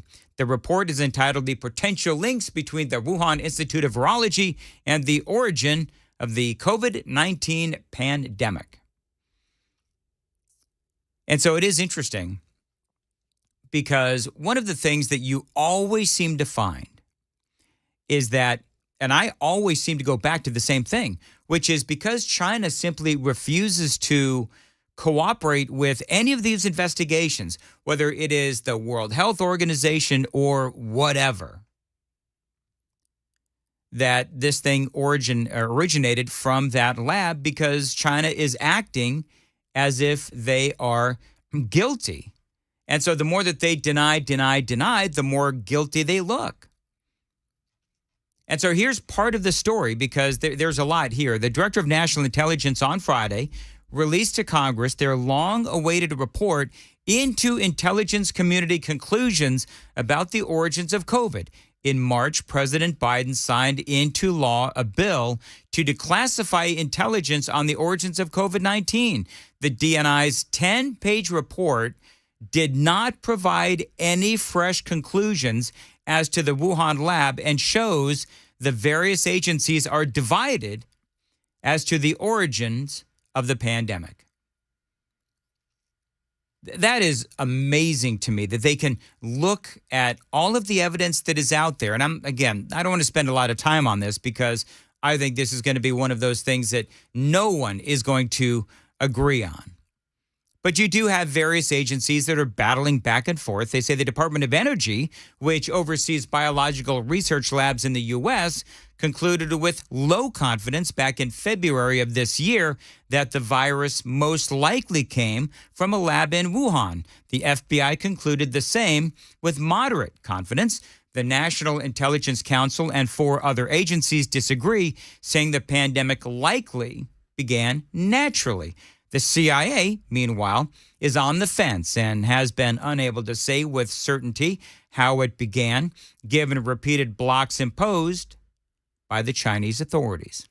It is 7:42 on Nashville's Morning News on Super Talk 99.7 WTN. We all remember this with Joe Biden being asked out on the campaign trail from Peter Doocy. What did he know about his son's business dealings? Mr. Vice President, how many times have you ever spoken to your son about his overseas business dealings? I've never spoken to my son about his overseas business dealings. And so how do you know? Here's what I know. So, and then here's what I know, which isn't a whole heck of a lot, but that is Biden. And he is screaming, here's what I know. And then he goes on and on and on into nothing about Hunter Biden. But you know what he did talk about? He did talk about Donald Trump. And he's using the abuse of power and every element of the presidency to try to do something to smear me. And everybody's looked at it and said there's nothing there. Ask the right question. I love how he says, ask the right question. And you look at that statement. Ask the right question. And everyone has been asking the right question. Now, according to a number of different outlets, you have now Hunter Biden going to Joe Biden to Camp David this weekend. Had a really nice dinner at the White House, and then off they fly to Camp David. Now, as you can imagine, this triggered a lot of folks on the left. Tom Fenton from Judicial Watch says this week, federal government whistleblowers allege massive DOJ, FBI corruption and corrupt obstruction to protect Hunter and the Biden family. He tweeted out, and Biden regime's sweetheart plea deal with Hunter is announced. Joe Biden's response, bring Hunter to the White House for a state dinner and then off to Camp David for a weekend of fun. Ask the right question. People have been asking the right questions all along. Miranda Devine, who has a long history of being critical of the Bidens, literally wrote the book on the laptop computer, tweeted this out. Strange to go to Camp David for such a short time.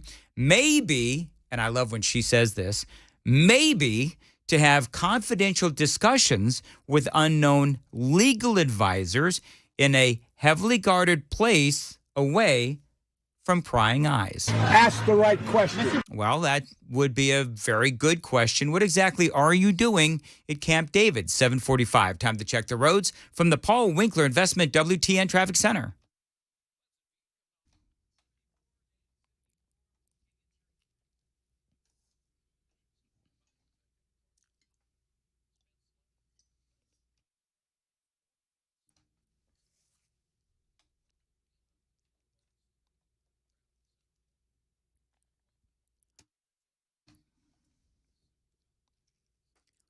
Sunny today and a high of 89. Right now, 74 at Super Talk, 99.7 WTN. So I do find it interesting that when Joe Biden says, ask the right question. Well, the question that I would have, and the question that a lot of people are asking this morning, is why have things changed as far as the narrative goes with the Biden White House? For example, remember, he has always said that he had no idea, he's never spoke to his son Hunter regarding the business dealings of Hunter and his associates. Mr. Vice President, how many times have you ever spoken to your son about his overseas business dealings? I've never spoken to my son about his overseas business. So that's the president. I've never spoken. Well, now, because remember, that was back out on the campaign trail. Well, now there's so much evidence that the president did know about Hunter's business dealings. And so now the narrative from the White House is a little different. Now they're saying, well, Joe never worked with Hunter on his business dealings. Now, that's a far cry from, the president never speaking to his son about his business dealings. So they've changed the narrative. And a lot of the media will just sit here and allow Biden to get away with that. I'd made the mention earlier. That you have, a lot of the folks in the media, the conservative media, that are talking about this. Well, the reason why that is because the mainstream media, they're saying, well, this whole thing is over. This whole thing is done. That's what they're saying. Now, here's the thing I will say is that just because the mainstream media isn't talking about the switch in narrative with Joe Biden and Hunter Biden and all of this, and they've changed it from, Joe never spoke to Hunter to Joe never worked with Hunter, well, that is a very big change. One guy who noticed this clearly is James Rosen. And this is part of the fun and frivolity that Cringe Jean-Pierre was dealing with on Friday and over the weekend. The House Ways and Means Committee yesterday released documents, their authenticity nowhere challenged. That included a July 2017 WhatsApp message sent by Hunter Biden to Henry Zhao, a Chinese Communist Party official, which stated, in its entirety, and I quote, "I am sitting here with my father, and we would like to understand why the commitment made has not been fulfilled.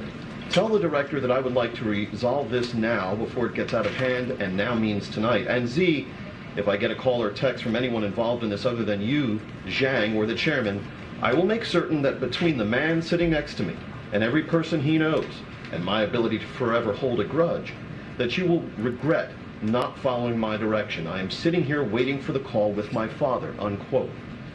So just a couple of questions about this. First, does this not undermine the president's claim during the 2020 campaign and the reaffirmations of that claim by his two press secretaries since then, that he never once discussed his son's overseas business dealings with him? No, and I'm not going to comment further on this. We're good. I'm not. James, let me save you some. Let me save you some breath. This is John Kirby. If you're going to ask about this, I am not addressing. I know you do more than I'd like you to have. I am not going to address this issue from this podium. I'm just not going to do it. All right. I'm not going to do it. Where was the president? Thank you. Yeah, and Thanks, he's guys. out. Have a great. Yep, I'm out. Have a great day. Have a great weekend, everybody. I mean, that they simply refuse to answer the question. And so you go back to the original soundbite that I've been having a lot of fun with this morning. Ask the right question. Well, it seems to me like James Rosen is asking the right questions. The problem is that the Biden administration refuses to answer those questions. 7:50 on Nashville's Morning News on Super Talk 99.7 WTN. Friends, if you need insurance or you've already got insurance but you need to lower those rates, call the people that I would call, King and Associates Insurance. They've been helping folks out for 25 years here in Middle Tennessee, still going strong because at King and Associates Insurance, they treat people right. They give you the independent agent advantage. They're going to weed out the non-competitive companies to give you the absolute best price possible. Now, if you're new to Middle Tennessee and you need a new auto or home insurance agency, King & Associates Insurance, they can help you out today. If you've got a high-value home, King & Associates Insurance can save you money like they've done for so many WTN listeners over the years. Another way they can save you money, a multi-policy discount can get you huge savings up to 35%. So call them today. Tell them Dan Mandis told you to reach out. King & Associates Insurance, and get your royal review. 615-329-8121. 615-329-8121. You can find them online. It's tkinginsurance.com.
Nearly 500,000 Americans without electricity as summer heat's taking hold. Has Vladimir Putin been exposed for weaknesses? Election 2024, a new poll on the Republican presidential primary field. And 4 people locked up to start practicing for a trip to Mars. These stories and more at 8 on Super Talk 99.7 WTN. So real quick, Johnny, I have a couple of minutes here. So I tweeted out this video. I don't know. You guys see what happened over the weekend with RFK Jr.? Now, it's no surprise. I like RFK Jr. a lot for many reasons. And yes, I know he's a Democrat. But a video went viral. Did you guys see this? Where he is lifting a... Now, dude is like almost 70. And RFK Jr. is outdoors somewhere wearing blue jeans and no shirt, and he is lifting these weights. Yeah. Did you see that, Ken? Yeah, I did. And then he's doing a bunch of, what do you call them, sit-ups? No, push-ups. He's doing push-ups. I don't even know. Yeah. It's been so many years since I've done a sit-up or a push-up. But anyway, he's also videoed himself doing push-ups. Yeah. Again, outdoors with blue jeans on. Yeah, and no shirt. Yeah, no shirt. It's like he's Vladimir Putin on that horse. That's what I was waiting for. He's like going to ride a horse somewhere. Yeah. And he says, I'm getting ready for my debate with Joe Biden, which sadly, as I tweeted out, by the way, I did tweet out this video. That'll never happen. Oh, no. But They're not going to roll the president out there. It is kind of funny, though. I'm going to say this. So I thought it was funny that you had so many people, including Donald Trump, making fun of Chris Christie and his weight. The one guy who did not make fun of Chris Christie and his weight is RFK Jr. Now, last time we checked, and a lot of people have said this is not a unique thing to say, but for Trump to go on and on about Chris Christie's weight, well, Trump is the last guy that should be making fun of Chris Christie's weight because, Trump has some extra poundage as well. Yeah. You've got DeSantis, who's shed a lot of weight. None of this really, by the way, matters, but I just find it, I found it extremely funny that you've got RFK, who's almost 70. Yeah. And you want to talk about, and this is exactly why we say, you got all these people out there saying because of Biden, well, we should have age limits on, presidents and so on. No, we don't need age limits. We just need everybody to have, some sort of a cognitive test because it is abundantly clear that some 70-year-olds are not nearly the same as other 70-year-olds. I mean, Donald Trump and RFK Jr., they are right there with their cognitive ability, in my opinion. You got Joe Biden, not even close. So, no, there shouldn't be age requirements. There should be, very simply put, cognitive tests for these folks. I mean, how long did Dianne Feinstein stay? Well, she's still in the Senate, and she shouldn't be. So how long are these people staying in the Senate or, frankly, in the White House? Much longer than they should because they would absolutely fail a test on their cognitive abilities. 7:57, Nashville's Morning News on Super Talk 99.7 WTN.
8 o'clock on the dot this Monday morning. I'm Ken Weaver with your top stories. We are looking at a week ahead where there will be two stories.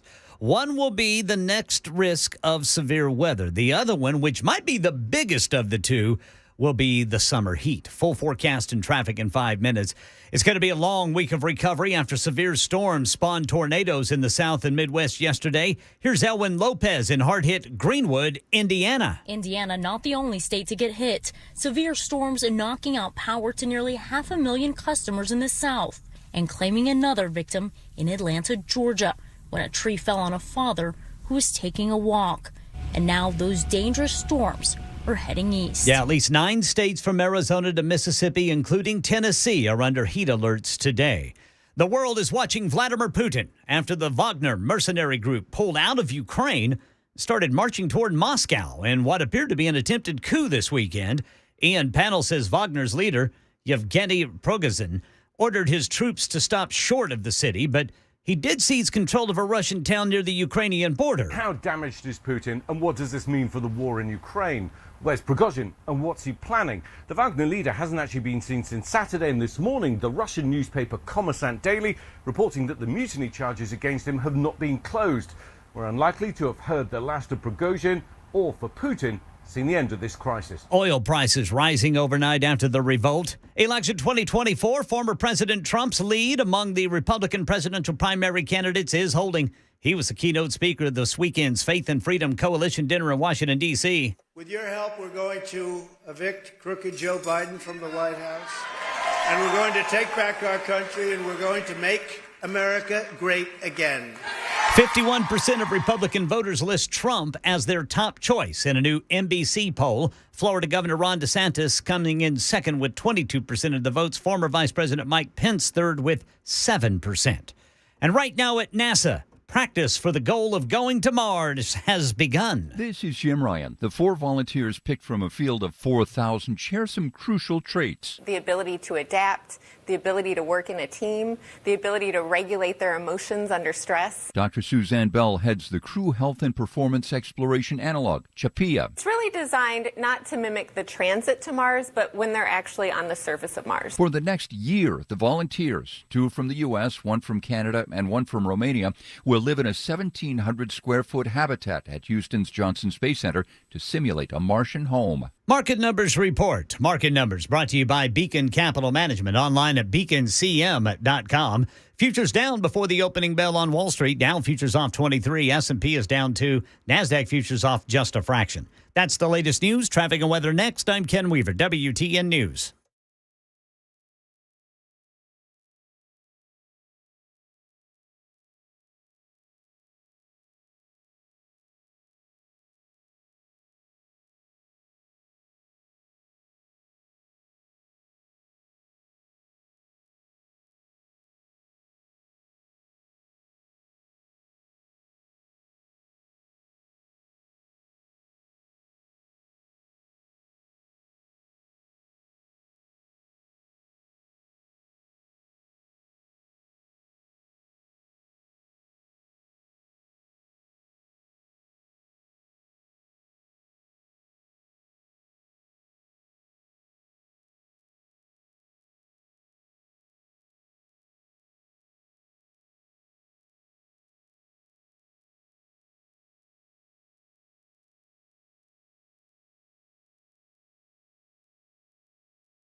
Nashville's morning news with Dan Mandis. And so, my fellow Americans, We talk news. Super Talk 99.7 WTN. 8:06 Nashville's morning news on Super Talk 99.7 WTN. Welcome on into your Monday, June 26th.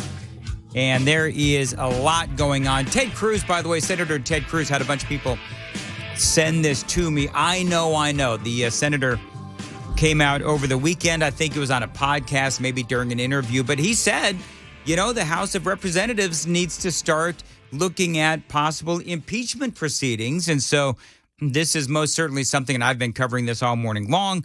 This is something that will continue to be covered throughout the day here on Super Talk 99.7 WTN. So I don't know if you heard, but the First Lady was in town over the weekend, and she was taking part in the Pride celebrations here in Nashville.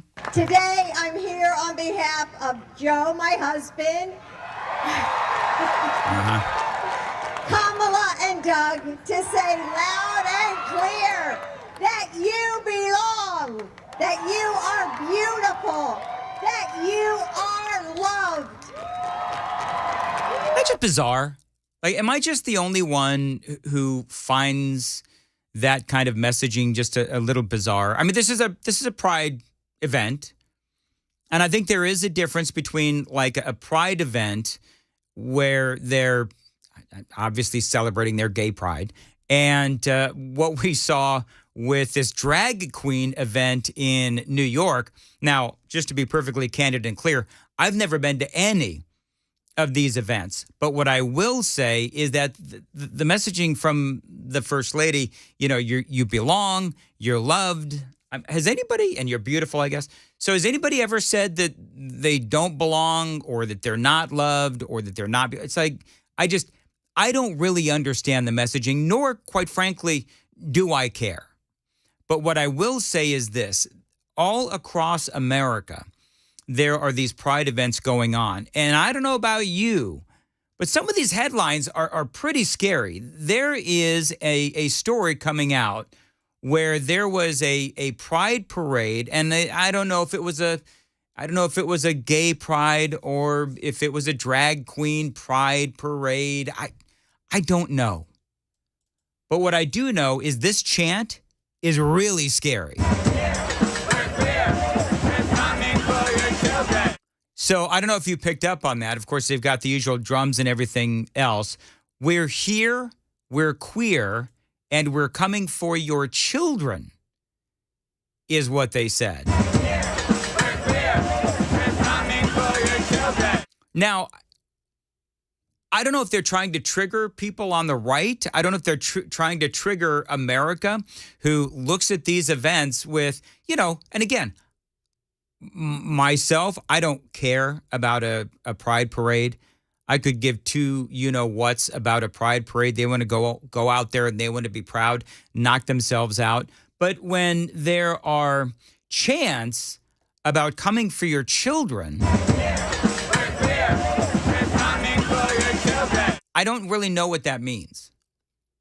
Are they being facetious? We talked a little bit about this earlier, where maybe they're just being sarcastic. Maybe they don't really literally mean that they're coming for your children. I mean, why would they say that? Well, we know that there's been a massive debate in this country over transgender procedures and surgeries. And part of the conversation has been, as you know, is that if you are against a 13, 14, 15-year-old deciding their gender and deciding that they're going to have, gender-altering and life-impacting surgeries and procedures, well, then you are somehow anti-gay, anti-queer, homophobic. I mean, all of these things. So I don't really know what they're trying to do. But what I will say is that a bunch of guys running around in garish makeup and wearing dresses with, facial hair and the like, and doing chants like this probably isn't the best way to draw America, to bring America onto your side. I mean, I'm just saying. Then you have this story, and this is what I want to focus on. trans rights whistleblower with a sign saying to stop female erasure is attacked at a New York City Pride March while, this is a headline from the Daily Mail, while naked men on bikes ride past children in Seattle as millions gather for these LGBTQ plus events across the U.S. And so this whistleblower, as they say, with this sign saying to stop female erasure, she was attacked for simply holding a sign. And then when you look at the behavior of what we're seeing at these various events, one of the other questions I would ask, and I know that you're screaming at the radio right now saying, but Dan, what about? Oh, I know. What kind of a parent brings their kid to event where you've got a bunch of naked men riding around on bikes? It just doesn't make any sense. It doesn't make any sense. But somehow, if you do that, well, then you're not a bad parent, according to the left. You are far more tolerant if that's the kind of event that you bring your kid to. It is insanity. But anyway, a former trans rights activist clashed with marchers in New York City while naked men riding bikes past children did turn heads in Seattle. Why is this turning heads? I always find this funny. I mean, you saw what happened at the White House event where you had people taking off their shirts and one particular person, showing off his or her breasts. I still am not sure if that was a guy or a girl with the whole free the nipple thing. Is this getting uncomfortable yet? The heated moment in Washington Square Park but here's the thing, though. This is happening. And I know darn right well that I'm going to go to the super text line or I'm going to go to my email and I'm going to have people saying, you shouldn't be talking about this stuff on the radio. Really? Well, it's happening in neighborhoods and cities all across America. So, yeah, we do need to talk about this. We do need to talk about how there are people like Riley Gaines and this whistleblower who is holding a sign saying, stop female erasure. You've got Riley Gaines and this whistleblower both with counter messages that are being physically attacked. So, yeah, I'm going to talk about this on the radio, and I don't care if it gets uncomfortable for people. Because if we don't talk about it, it's going to get a lot more uncomfortable in the days, weeks, months, and years ahead, especially for our daughters. Whether we're talking about, these surgeries, whether we're talking about men playing on women's sports teams and leagues. And so that's ultimately what that sign meant. Stop female erasure. And it is something that does need to be talked about. Also, what needs to be talked about is the violence that is happening with these groups. Because if we're going to have a conversation in this country, and I know that you know when I say this, you know that when I say, can't we just have a discussion about men playing on women's teams or, these surgeries for, kids and procedures for these kids, can we just have a conversation? You and I, we all in the conservative sphere understand that no, we can't have a conversation about that. Why can't we have a conversation about that? Because we'll be attacked physically, which is what happened to this person at this event in New York. Or again, we've seen, and I've covered it extensively, what happened and keeps happening to Riley Gaines. 8:15 on Nashville's Morning News. Time to check the roads from the Paul Winkler Investment WTN Traffic Center.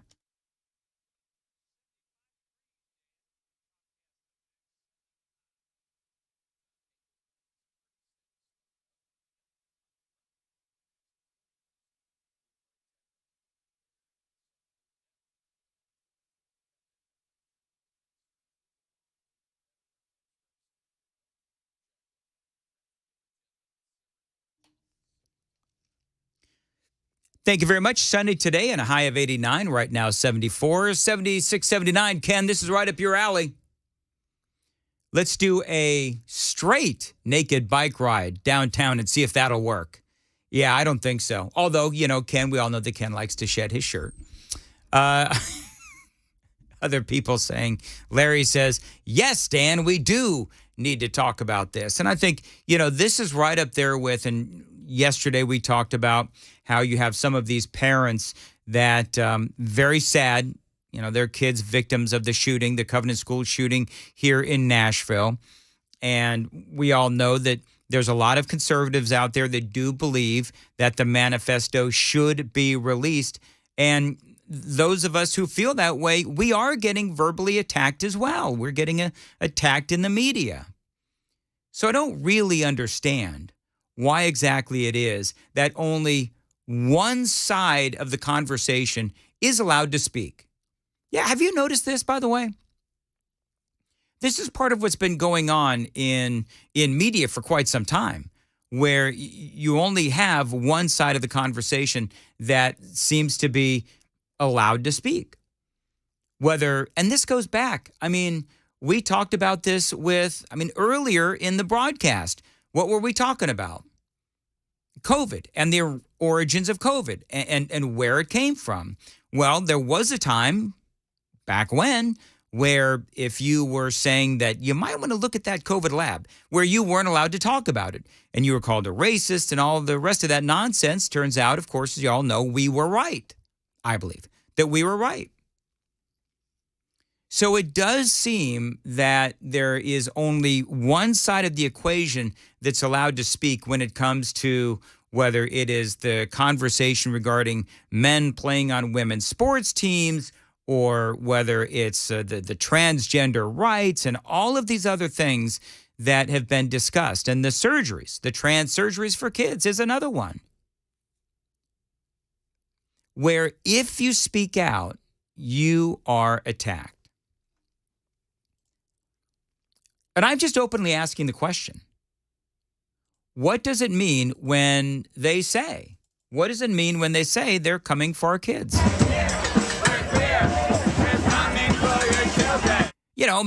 Maybe they're being I don't know what that means. Maybe somebody can explain to me what it means. But there's video of it out there, and it is making the rounds this morning. And so when you hear that, and then you hear, Dr. Jill Biden, she's not a doctor, I don't know, whatever. When you hear Jill Biden come out and she says this. Today I'm here on behalf of Joe, my husband. Right. Kamala and Doug to say loud and clear that you belong, that you are beautiful, that you are loved. So I would just ask, the Bidens, I would ask the Harrises or the Kamala Harris's husband, Doug, and, Mr. Kamala Harris, I get, whatever. What does it mean when, so you're loved, you belong, and whatever else she said, and you're beautiful. Okay, so, but what does it mean when they say that they're coming for our children? Because it all can't be just, hey, kumbaya, and we're out here in the park and we're having a great time. There's got to be a conversation and an explanation as to what they meant when they said that they're coming for our children. It is 8:20 on Nashville's Morning News. But not everybody, a lot of folks that are not afraid to ask the question. I will, and Talk Radio will ask the question, as will, Tucker Carlson and Fox News and some of the others, because it's a fair question to ask. Somebody just please explain to us what they mean by that. 8:20 on Nashville's Morning News on WTN. Friends, everything is changing so fast these days. That is a great thing. Now, back in my day, we were lucky if we could get one video to load onto our desktop computer. But now, lucky for us, there is the Xfinity 10G network. That means the fastest internet with faster speeds rolling out every day. And Internet that can power a house full of devices all at once with ultra-low lag. That is what happens in my house. We've got Amy and I both working in our respective offices, and Riker is off playing video games and doing homework online in his room. What can Xfinity do for your house? It is the next generation 10G network only from Xfinity. The future starts now. And right now through July 30th, new customers can get 200 megabit insurance on the next generation Xfinity 10G network for just $35 a month for 2 years and no annual contract. Plus, you'll get your Wi-Fi equipment included. Go to xfinity.com/10G, call 1-800-XFINITY, or visit a store today. Requires paperless billing and auto pay with stored bank account. Restrictions apply. Taxes and fees extra. After promo, regular rates apply. And internet service and devices. All speeds, actual speeds vary.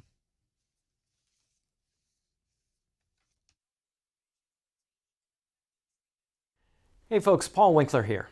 One of the things I like to do for investors is educate them, because the more educated I believe that you are as an investor, the more peace of mind you have, the less you worry, and the more successful you're likely to be as an investor. So here goes another education.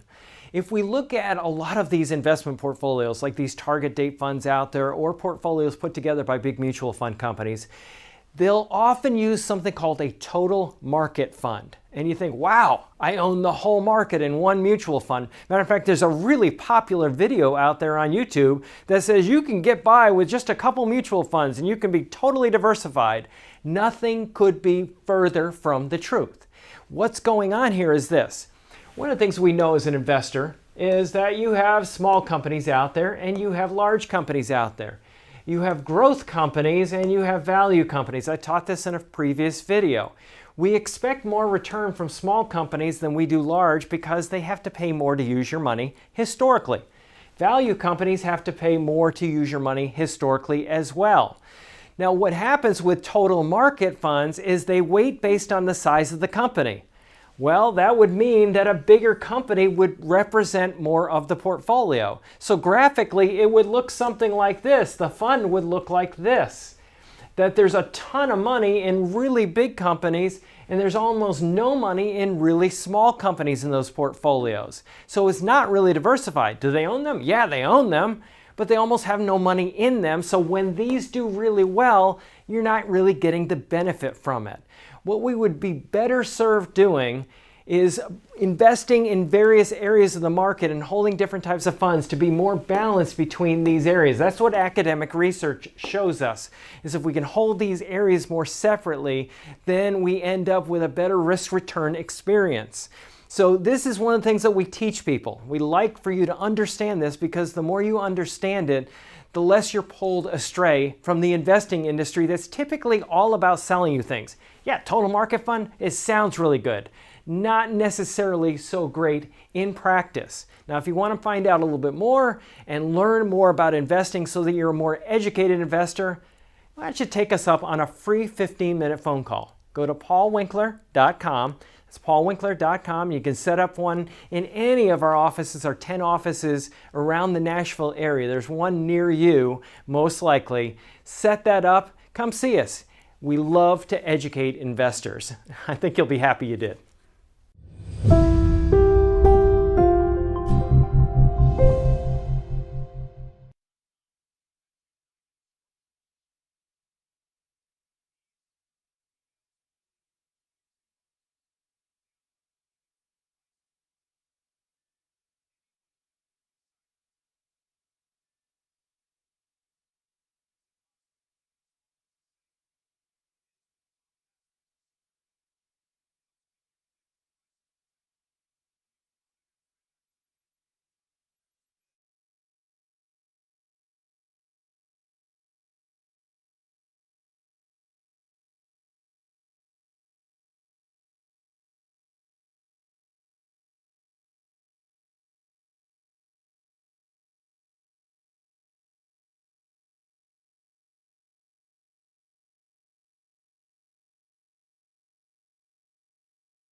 Miles of tornado damage, growing unrest in Russia, and NASA has locked 4 people up to practice for a trip to Mars. These stories and more coming up at 8:30 on Super Talk 99.7 WTN. Thank you, Ken. You're welcome, Brother Dan. 8:27 on Nashville's Morning News. By the way, people are asking, we should have mentioned this earlier, about who won the cannonball contest at Brian's. We'll talk about it. Don't do it now. Yeah, not right now. We don't want to give it away. We don't want to get, because it was quite the contest, quite the cannonball contest. It was epic. There at Brian's house for the big pool party that we had over at over in Watertown. It was rumored to cause quite a splash. Yet, amazingly enough, nobody got arrested. Or wet. Oh, plenty of people got wet. Plenty of people were wet. That's exactly right. All right, we'll talk about that and a whole lot more straight ahead on Nashville's Morning News on Super Talk 99.7 WTN. A lot of people responding, by the way, to the last segment about what is going on at these Pride events. And I sort of openly asked the question about whether or not there is a difference. One guy said, I'm against homosexuality. What the hell does that even mean? Again, I've said over and over and over again, man, I don't care what anybody does. They want to do that, knock themselves out, but don't come for our children. And don't destroy or erase women's sports and wait until someone is 18 years old before they go through these life-changing surgeries. I mean, how does that mean that I'm against homosexuality? That is the dumbest. You got the gays against groomers, right? I mentioned them in the 5. I seem to be mentioning them a lot these days. But what I would say to them is that would you say that gays against groomers, are they against homosexuality? So I want to state very clearly, I'm not against homosexuality. I'm all for you folks. Do what you want. Don't care. Don't involve kids. Don't involve surgery. Surgeries for kids under the age of 18, and don't take over and destroy women's sports. And that's it. That is all we need to do. It is 8:29 on Nashville's Morning News on Super Talk 99.7 WTN. I want to tell you about my friends at the Glock store, one of my favorite places to go in Middle Tennessee. Not only is it where I bought my first gun, but it is also where I go through training every single week. Now, they have these incredible Shoot 270 indoor ranges. What I want you to do, and I tweeted this out at Dan Mandis Show, I went to shoot270.com first, and I checked out those incredible ranges. And I want you to see those same videos and pictures of these ranges. They're not like a single lane where you shoot down a lane. No, these are massive rooms where you can learn how to shoot tactically. Last couple of weeks, I've been learning how to shoot in the dark while moving and really upping my training. It is fun, and yes, it could save my life and the lives of my family as well. So you can book a session at shoot270.com, or you can call them at 615-682-6565, 615-682-6565. The Glock store at 1930 Air Lane Drive, just minutes from the airport and worth the drive from anywhere.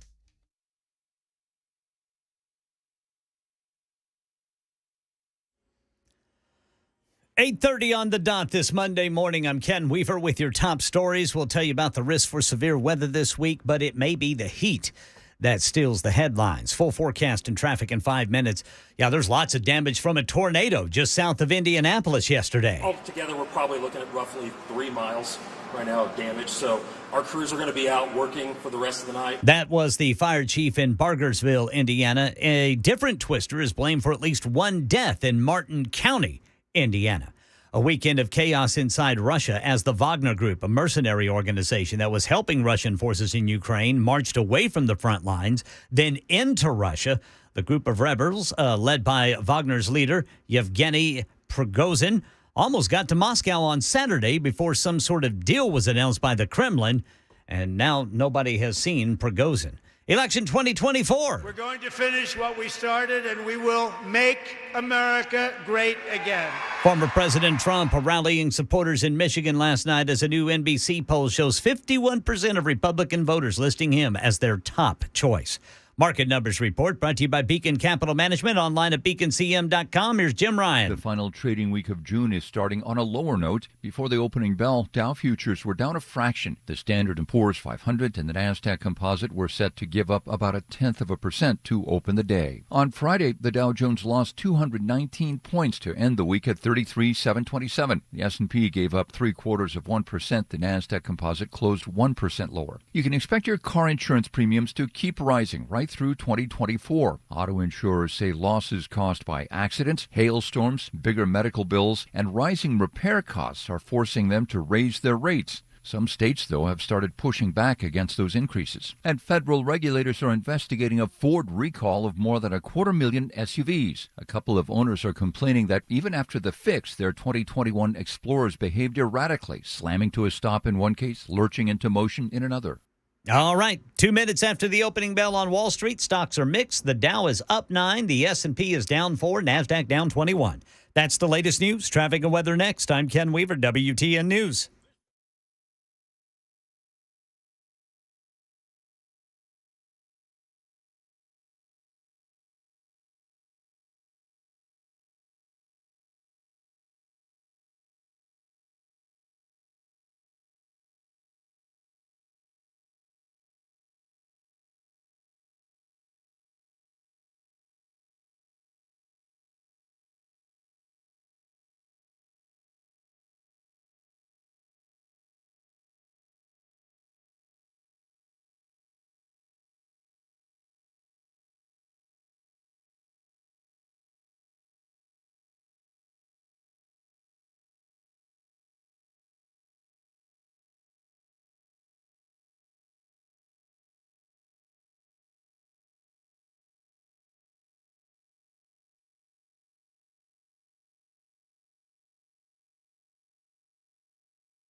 8:37, Nashville's morning news on Super Talk 99.7 WTN. Time for the Gang of Three Amigos. I'm Dan. Johnny's over there. Ken's over yonder. Morning, gents. Good morning, boys. Guten Morgens.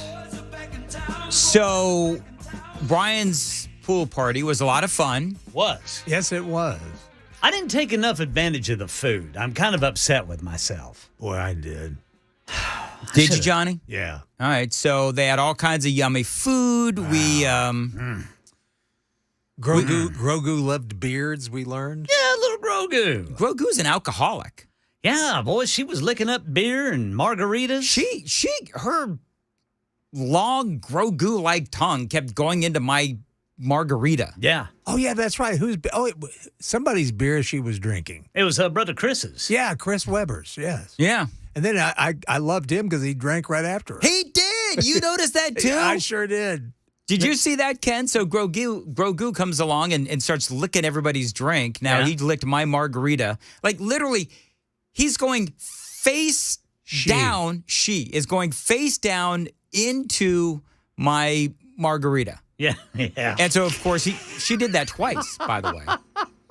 Because I'm in the pool, and, here comes that lush, Grogu. A little chubby French bulldog. But you know what? She wouldn't be so chubby if she had quit drinking.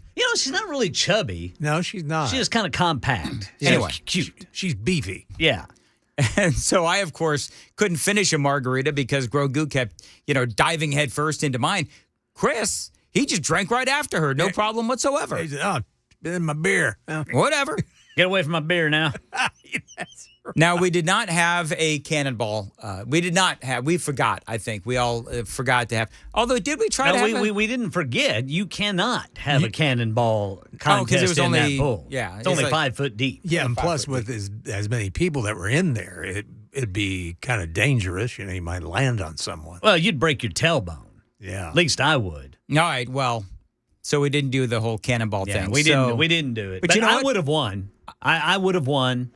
So just whatever the winner was going to get, you guys just give it to me. Sure. I wore my bathing shirt as expected. I had one on, too, for a little while. Ken had one on, and then he took it off. He sure did. I did, man. Everybody was giving me hugs, too. I need to be more brave. I just didn't want to, I just don't think people want to see my body. Johnny wouldn't even go in the pool. No, I really wouldn't. For you people that are listening. I just ate. I ate and watched everybody. So what? He did, man. I ate and watched everybody, and then Grogu tried to eat my beard. Oh, my God. Grogu, did you see Grogu? I mean, that was like an assault, Johnny. It was. She was like all over me, like a groupie.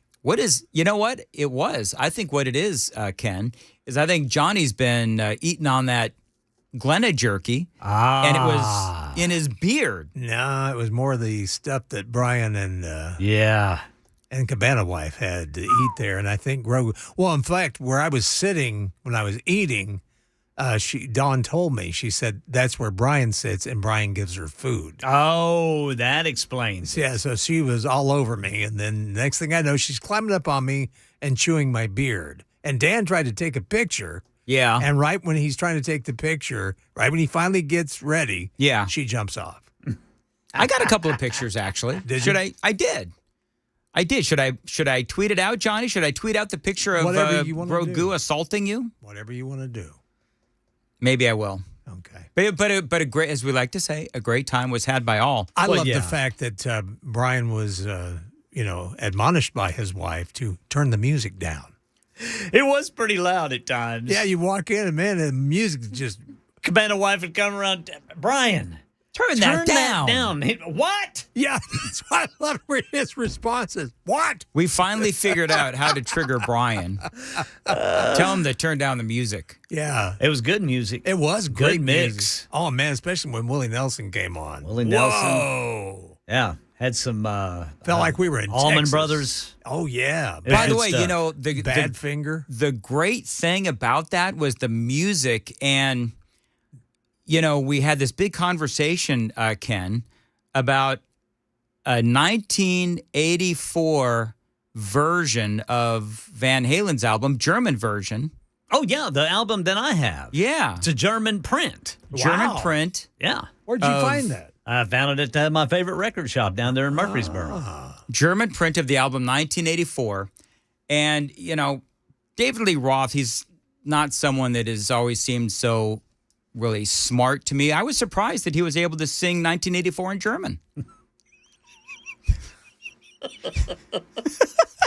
All right, fine. I thought it was funny. By the way, I got a lot of laughs on that on Saturday. Did you? Yeah. Well, listen, everybody was drunk. But I forgot you were going to do this. Dan, I hate to inform you, but David Lee Roth actually did an album, his first solo album, Eat 'Em and Smile.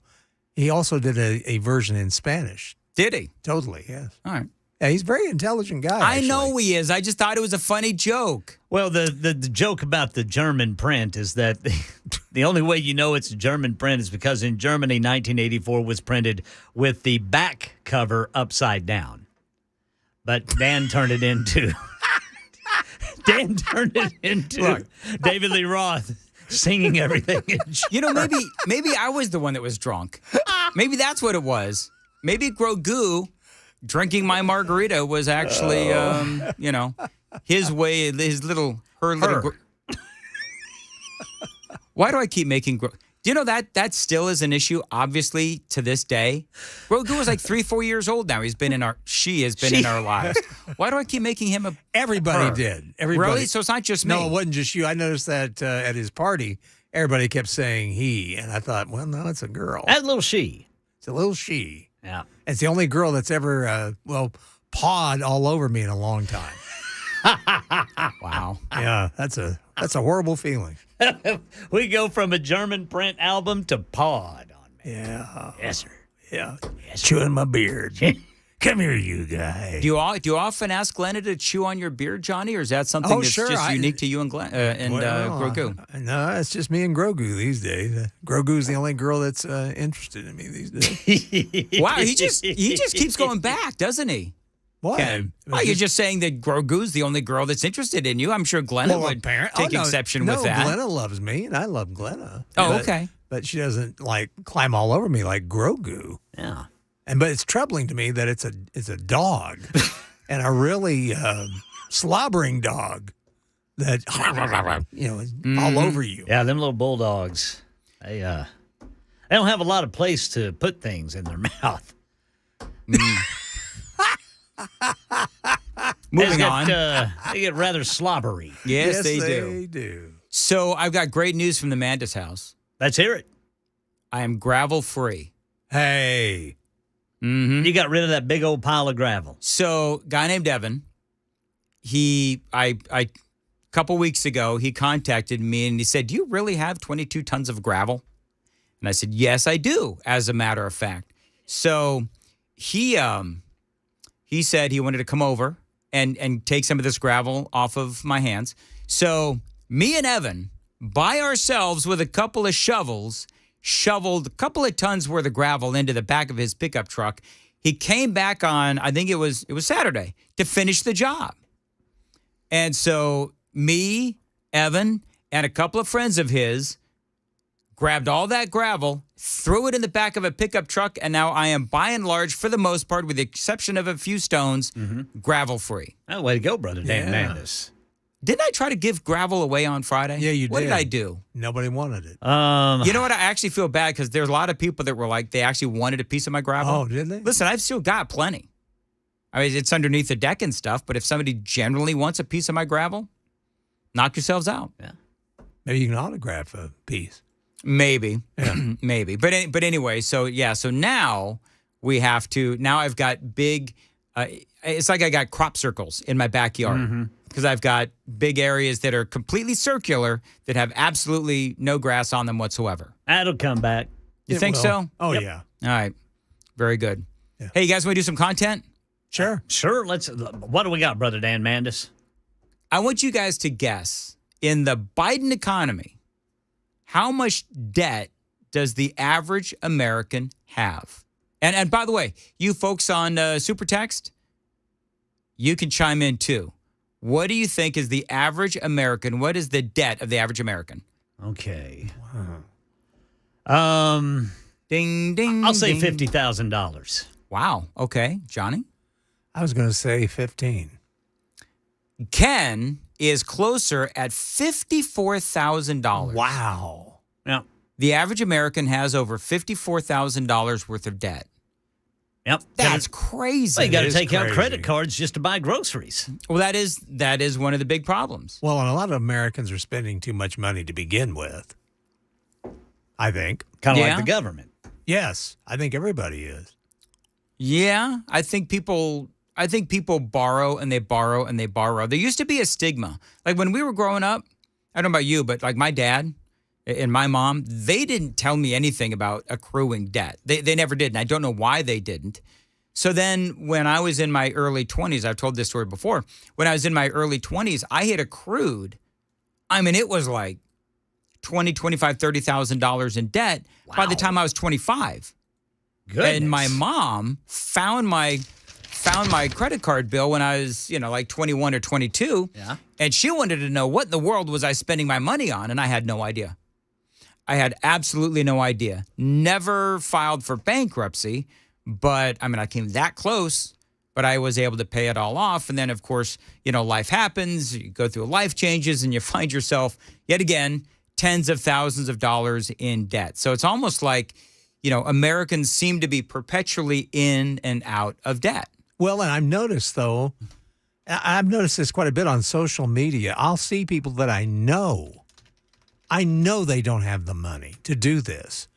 They'll go to rock concerts. They'll get like front row tickets. Mm-hmm. And we know how much those are. Yeah. And these people are in debt and they're spending this kind of money on concert tickets. And I'm thinking, no wonder you're going to be further in debt.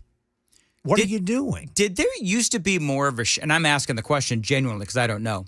Did there used to be more shame in being in debt than there is now? Because these days it almost feels like it's accepted. Well, yeah. I mean, look at the government's leading the way. The government's in debt. Well, not only is the government in debt, but they don't cut any of their expenses either. No, they keep borrow spending. and the Janet Yellen and her quote. You folks remember this when I lost my mind off of this? When Janet Yellen said, well, we've got to raise the debt limit so we can borrow more money. Yeah. And it was like, are you kidding me? Really? That reminds me of that. That's right in tune with, remember when Patrick Ewing was the head of the NBA union and they were wanting more money? And the reporter told him, they said, you guys make millions of dollars. I said, why do you need more? He goes, we may make a lot of money, but we spend a lot of money too. Mm-hmm. Well, there's the problem, Patrick. Well, in the government, going back to the government, they can't tell you what they're spending their money on. By the way, people's biggest debt hurdles include credit card debt, 57%. Yep. Bingo. Yep. Mortgages, 30%. Yeah, there you go. Automobile loans, 30%. And medical debt is a killer, by the way. Oh, yeah. Medical debt, 28%. That's what's killing me right now. And on it goes. Is it? Yeah. Medical bills. And I just can't believe how expensive everything is as far as medical goes. Yeah, and it seems to get worse by the day, and interest rates keep going up. And that's the problem with credit cards, is that you can't, because of the interest rates, and of course, America has the same problem. The interest rates keep going up, so it's almost impossible to pay your debt off. So anyway, so there you have it. We got to go. 8:52, Nashville's Morning News, Super Talk 99.7 WTN. Of course, July 4th is next month. Now, what a great way to honor our veterans as we head into the 4th of July weekend here in the next few weeks by making a donation to the Charlie Daniels Journey Home Project. Now, you've heard Matt and I talking about the Charlie Daniels Journey Home Project, and their mission is to help our returning military heroes as they adjust to life back home after multiple deployments. So for me, I will be honoring these folks heading into 4th of July by making a donation to the Charlie Daniels Journey Home Project. We know the challenges of our veterans. They've spent years away from family and friends and support, and their needs are endless, and so is the compassion from the Charlie Daniels Journey Home Project. They partner with incredible organizations to get these warriors the help that they need to deal with thoughts of self-harm and addictions and PTSD and more. So if you have it in your heart and your wallet to give to this amazing organization, please do. You can find more information at thecharliedanielsjourneyhomeproject.org. You can find out more information at that website. Your donation, of course, means the world to those returning veterans and to those of us at WTN. That website, one more time, thecharliedanielsjourneyhomeproject.org.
Trail of destruction after tornadoes in the South and Midwest. Some fast-moving events in Moscow. We'll tell you about it at 9 on Super Talk 99.7 WTN. You know, I think one of the highlights, Ken and Johnny, I don't know if you guys heard, was Pamela Ferd tinkling the ivories of Brian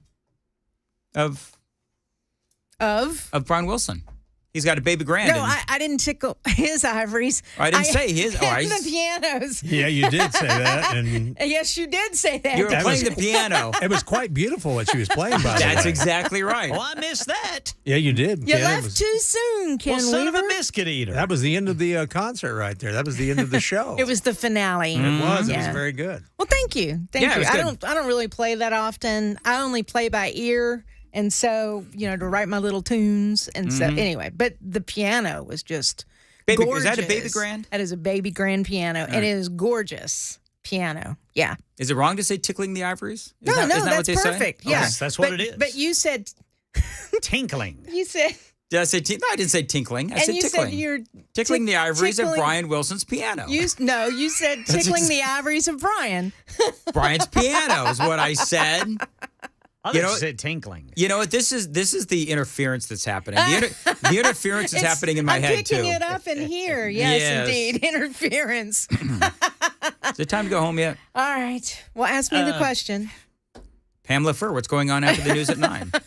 Well, so I know a lot of people are painting the picture of Vladimir Putin weakened. I don't think he was weakened. I don't think he was weakened at all.